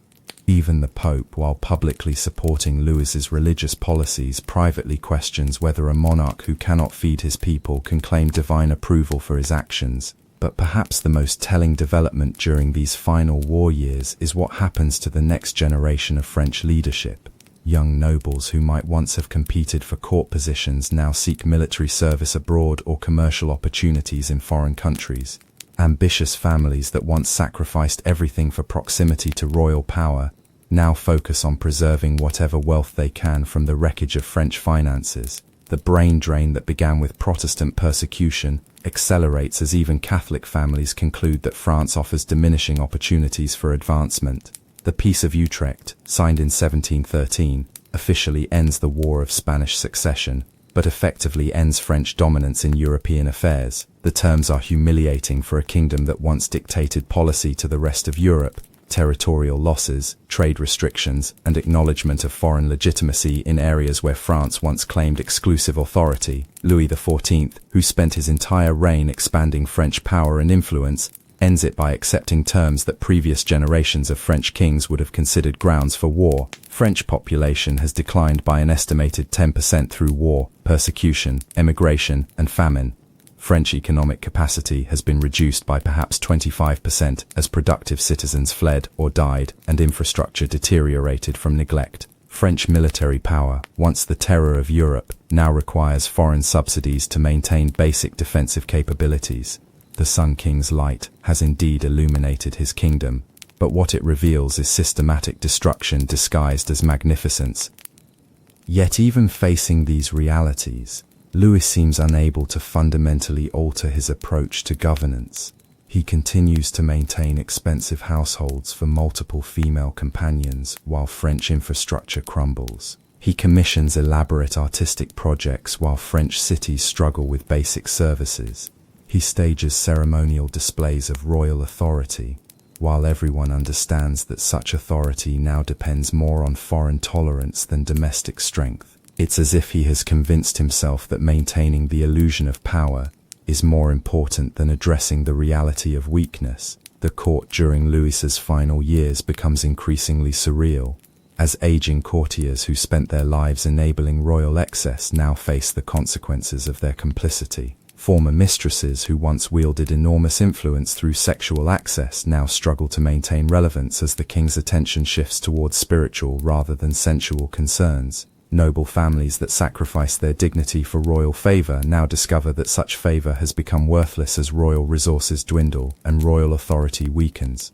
Maintenon's position during this period illustrates the ultimate limitations of pillow politics as a governing philosophy. As the secret queen, she continues to influence Louis's personal routine and spiritual development, but her impact on actual policy diminishes as the kingdom's problems exceed any individual's capacity to solve them through intimate persuasion. She's still the most powerful woman in France, but that power increasingly resembles authority over a sinking ship rather than command of a functioning vessel. The most poignant aspect of Louis's final years may be his apparent recognition that his lifetime of indulgence has contributed to France's difficulties. Combined with his complete inability to accept responsibility for those contributions, he increases his religious observances while maintaining his expensive lifestyle. He expresses concern for popular suffering while refusing to reduce the court expenditures that contribute to that suffering. He acknowledges France's reduced circumstances while insisting on maintaining ceremonial displays that pretend otherwise. By 1715, as Louis XIV approaches his 77th birthday and the end of his 72-year reign, the gap between his self-perception and external reality has become almost comically large. He still sees himself as the Sun King, the magnificent monarch whose glory illuminates Europe. Everyone else sees a tired old man whose lifetime of self-indulgence has damaged his kingdom beyond easy repair. The tragedy isn't that Louis XIV failed to achieve greatness, but that he achieved a kind of greatness that proved ultimately destructive to everything he claimed to value. The Sun King's final performance is about to conclude, but the stage he leaves behind will require generations to rebuild. His reign proves definitively that absolute power corrupts absolutely, that magnificence without restraint becomes destructive excess, and that a kingdom built to serve one man's pleasure cannot survive contact with external reality. These lessons will echo through the remaining decades of the 18th century as France struggles to recover from the consequences of unlimited royal authority, guided by unlimited royal appetite. The most perverted king in history is running out of time, but his legacy of systematic corruption disguised as magnificent achievement will outlast him by decades, ultimately contributing to revolutionary changes that will end the very concept of absolute monarchy in France forever. As Louis XIV approaches his final years, the physical toll of 7 decades of excess becomes impossible to ignore. Even with the most skilled royal physicians and the most flattering court artists, the king who once danced through elaborate court ballets with the grace of a god now moves with the careful deliberation of mortality itself. His legendary appetite for both food and women diminishes as age and illness slowly claim the body that once seemed immune to ordinary human limitations. But even facing physical decline, Louis refuses to moderate his lifestyle in any meaningful way. The mourning lever continues with its elaborate ceremonial undressing and redressing, though now the performance serves more to disguise the king's frailty than to display his magnificence. The court still gathers to watch their monarch's daily toilette, but what they see increasingly resembles a medical procedure disguised as a royal ritual. Servants apply cosmetics to hide the ravages of age and illness. Padded clothing creates the illusion of robust health. Careful lighting conceals what daylight would reveal too clearly. The irony of these final years is that Louis, having spent his entire reign making his private life into public spectacle, now desperately needs privacy to manage his physical deterioration. But the system he created makes such privacy impossible. Every aspect of royal life has been transformed into performance art, and performances must continue even when the lead actor can barely remember his lines. It's like watching a Broadway show, where the star is dying on stage but cannot stop the performance because the entire theater depends on his continued presence. Maintenon's role during this period becomes simultaneously more important and more tragic. As the secret queen, she's the only person with intimate daily access to Louis's actual condition, making her the sole witness to the gap between public magnificence and private decay. She manages his medication, conceals his worst symptoms from court observation, and maintains the fiction that the Sun King remains as vital as ever. It's an exhausting charade that reveals both her devotion and the fundamental impossibility of the situation she's helped create. The court's response to Louis's obvious decline provides a masterclass in collective denial. Courtiers who can clearly see the king's deteriorating condition compete to praise his continued vigor and wisdom. Foreign ambassadors write dispatches describing royal meetings where Louis obviously struggles to maintain coherence but diplomatically phrase their reports to suggest ongoing royal competence. Even enemy governments, which would benefit from acknowledging French royal weakness, maintain the fiction of Louis's continued authority because admitting the truth would require them to fundamentally recalculate European balance of power. But perhaps the most poignant aspect of Louis's final years is how they reveal the ultimate loneliness of absolute power. The king, who surrounded himself with hundreds of courtiers, dozens of mistresses, and constant entertainment, discovers that none of these relationships provide genuine comfort when facing mortality. His courtiers fear him too much to be honest friends. His former mistresses remember their treatment too clearly to offer unconditional support. Even Maintenon, his most devoted companion, must balance personal affection against political necessity. The financial crisis that has been building throughout Louis's later wars finally reaches critical mass during his final decade. France literally cannot afford its king's lifestyle anymore, but the system has become so dependent on royal magnificence that reducing it seems impossible without undermining the entire basis of monarchical authority. It's like discovering that your family business is bankrupt, but continuing to host expensive parties because admitting financial problems would destroy your credit rating permanently. Palace staff begins implementing subtle economies that would have been unthinkable during Louis's prime. Fewer candles illuminate evening entertainments, meals become marginally less elaborate, guest accommodations are quietly reduced in luxury. But these savings represent drops in an ocean of debt that has been accumulating for decades. The fundamental problem isn't excessive current spending, it's the accumulated cost of 60 years of prioritizing royal pleasure over fiscal responsibility. The court's adaptation to these economic realities reveals the creative survival instincts that have always characterized aristocratic society. Nobles who can no longer afford to compete through expensive gifts now compete through services that cost time rather than money. Former competitors for royal sexual attention reinvent themselves as providers of spiritual comfort or intellectual entertainment. The essential competition for royal favor continues, but the currency changes from material wealth to personal devotion. Louis's attempts to address France's economic crisis through traditional royal methods prove both touching and futile.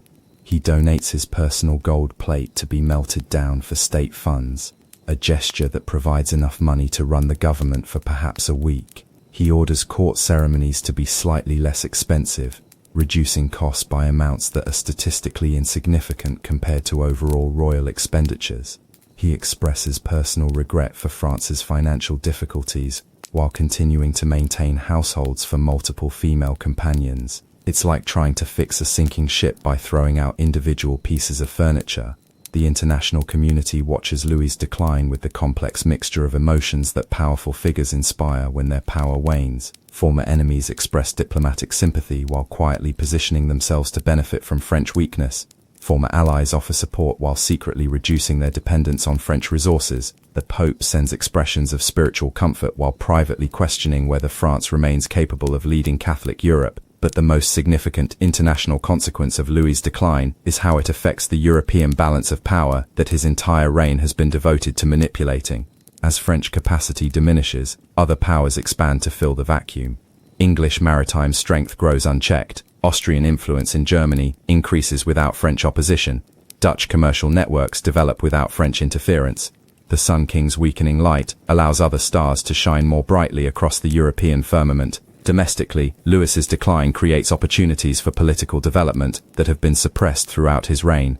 Ministers who have spent decades implementing royal whims without question begin to exercise independent judgment when the king's attention wanes. Provincial administrators start making practical decisions based on local needs rather than court preferences. Even the church begins to assert institutional interests that occasionally conflict with royal convenience. These developments don't represent organized opposition to royal authority. Such opposition would still be unthinkably treasonous. Instead, they reflect the natural tendency of complex organizations to function according to practical needs when central control weakens. It's like watching a tightly controlled corporation gradually devolve into independent departments as the CEO's health fails and his daily oversight diminishes. The most tragic aspect of Louis's final years may be his apparent awareness that his life's work has ultimately damaged the kingdom he sought to glorify.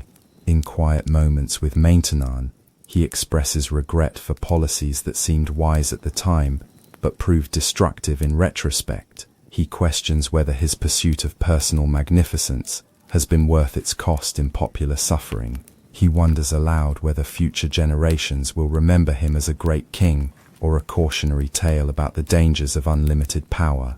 These moments of self-reflection alternate with periods of stubborn denial, where Louis insists that his methods have been correct, and his critics simply fail to understand the complexities of absolute monarchy. It's the psychological pattern of someone facing mortality, while struggling to accept responsibility for lifetime choices that cannot be unmade. The man who never allowed others to question his decisions now faces the impossible task of questioning those decisions himself. Maintenon's position during these final years becomes increasingly difficult as she attempts to balance her genuine affection for Louis against her growing awareness of his reign's negative consequences. As a secret queen, she has more influence over royal policy than any woman in European history, but that influence comes at the cost of watching her husband destroy the kingdom she loves through decisions she has helped enable. It's like being married to an alcoholic who insists that drinking helps him think more clearly. The court's preparations for royal succession create their own form of drama as various factions position themselves for life after Louis XIV. Courtiers, who spent decades competing for the current king's attention, now focus on building relationships with future power holders. Former royal mistresses work to secure their positions under a new regime that may have different priorities and different tolerance for inherited scandals. Even Maintenon, despite her informal status as queen, faces uncertainty about her role in a post-Louis political structure. The Dauphin's sudden death in 1711, followed by his son's death in 1712, leaves the succession to Louis's 5-year-old great-grandson, a development that virtually guarantees France will face a minority regency precisely when the kingdom most needs strong, experienced leadership. It's as if the Sun King's reign, having damaged France through excess, will conclude by leaving the kingdom in the hands of a child who cannot possibly understand the magnitude of the problems he's inheriting. Louis's relationship with this young heir provides some of the most poignant moments of his final years. The old king, facing mortality and the judgment of history, attempts to pass on lessons about kingship to a boy who is more interested in toys than statecraft. The contrast between Louis's lifetime of sophisticated indulgence and his great-grandson's innocent play creates a kind of temporal vertigo, the end of one era colliding with the beginning of another. The practical arrangements for this transition reveal both the strengths and weaknesses of absolute monarchy as a governmental system. On one hand, the succession is legally clear and politically accepted. There will be no civil war over royal legitimacy. On the other hand, the incoming regime will inherit not just royal authority, but also royal debts, royal commitments, and royal problems that have been accumulating for decades without resolution. Foreign courts begin to adjust their diplomatic strategies based on expectations of French weakness during a minority regency. Trade agreements are renegotiated to France's disadvantage. Military alliances are quietly modified to reduce reliance on French support. Colonial competitions intensify as other powers sense opportunity in French distraction. The European balance of power starts shifting even before Louis actually dies, as international relations adapt to anticipated rather than actual changes in French capacity. But perhaps the most significant long-term consequence of Louis's reign becomes apparent in the intellectual and cultural developments that emerge during his final years. French philosophers, horrified by the consequences of unlimited royal authority, begin developing theories of limited government and individual rights that will eventually challenge the entire concept of absolute monarchy. French writers start creating literature that celebrates virtue over magnificence, social responsibility over personal pleasure, and popular welfare over royal gratification. These intellectual movements don't directly threaten Louis during his lifetime. Their proponents are far too careful to avoid charges of sedition or treason, but they represent fundamental challenges to the worldview that has guided his entire approach to kingship. The ideas being developed in the final years of his reign will eventually provide the intellectual framework for political changes that would horrify him if he could foresee their ultimate implications. The economic theories emerging during this period prove particularly prescient in their analysis of royal fiscal policy. French economists begin to articulate systematic critiques of court spending, religious persecution, and military adventurism that identify these policies as fundamentally destructive to national prosperity. Their work provides intellectual foundation for arguments that will eventually justify revolutionary changes in French political structure. Louis XIV dies on September 1, 1715.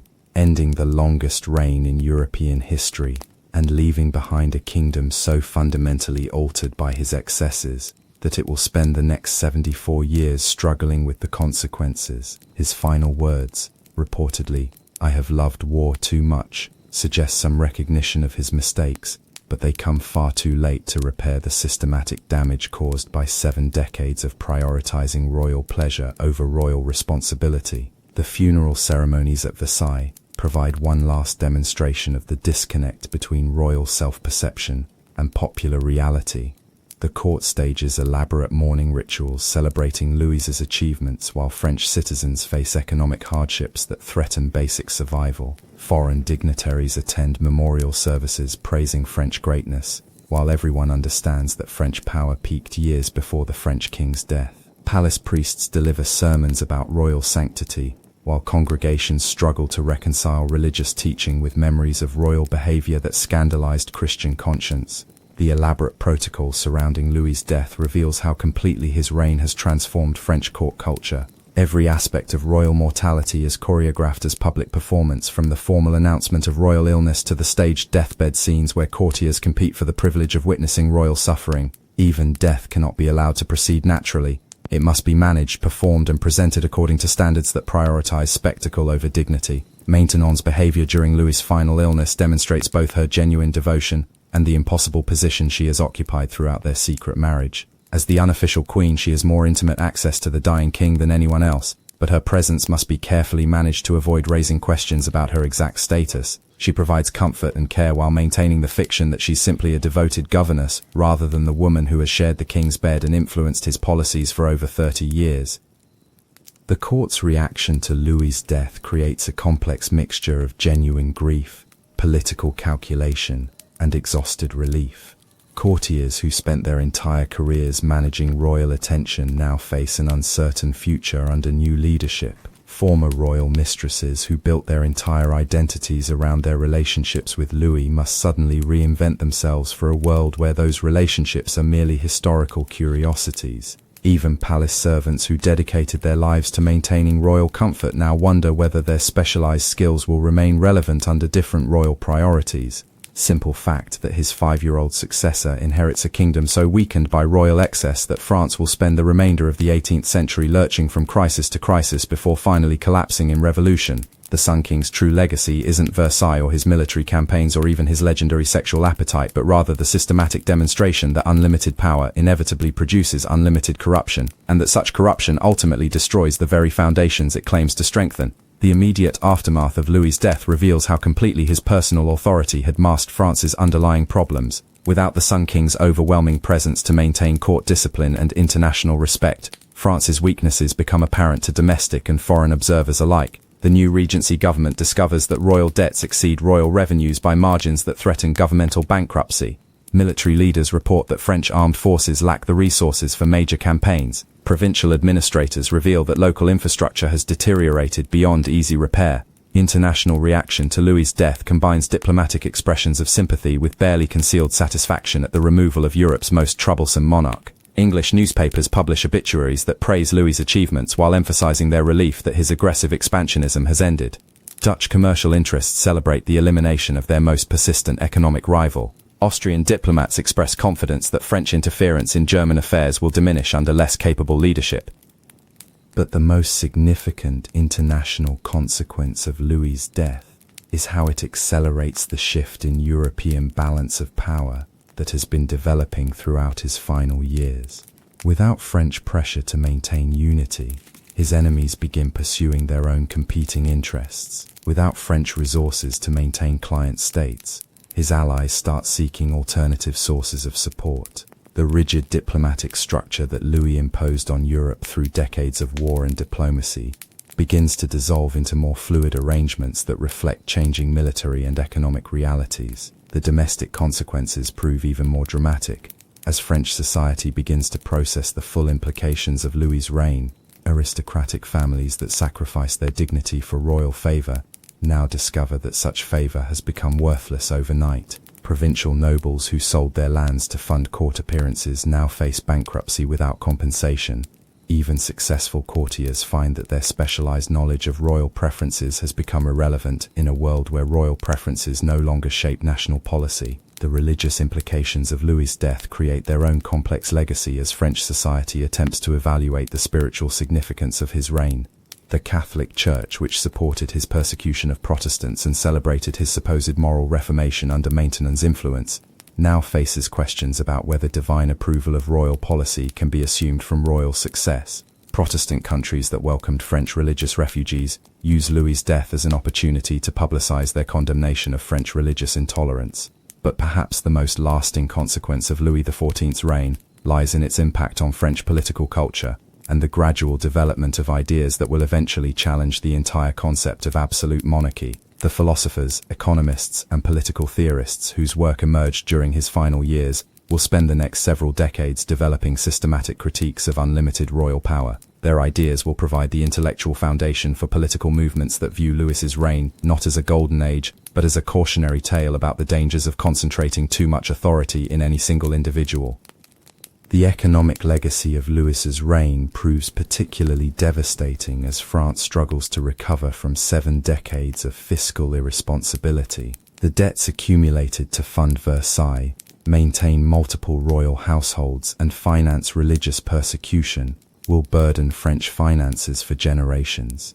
The loss of Protestant skills and capital will handicap French economic development throughout the 18th century. Most importantly, the precedent of prioritizing royal pleasure over national needs will continue to influence royal policy until the monarchy itself collapses under the weight of its accumulated contradictions. The social consequences of Louis's reign prove equally long-lasting as French aristocratic culture struggles to adapt to post-Louis realities. The sexual marketplace that Louis created at Versailles, where noble families competed to provide daughters for royal pleasure, has fundamentally corrupted traditional concepts of honor, virtue, and family responsibility. The normalization of adultery, the institutionalization of royal mistresses, and the transformation of court life into organized voyeurism have created cultural patterns that will persist long after the political structures that created them have been reformed or destroyed. The age of the Sun King is over, but its consequences will shape French history for generations to come. Louis XIV set out to make France the most magnificent kingdom in Europe, and succeeded beyond his wildest dreams. The tragedy is that magnificence achieved through systematic exploitation and moral corruption proved to be indistinguishable from elaborate national suicide, conducted with perfect ceremony and exquisite taste. The most perverted king in history has taken his final bow, leaving behind a legacy that will serve as both inspiration and warning for future generations about the true costs of absolute power, guided by unlimited appetite. His story ends, but the reckoning, the long, painful process of rebuilding a kingdom damaged by royal excess, has only just begun.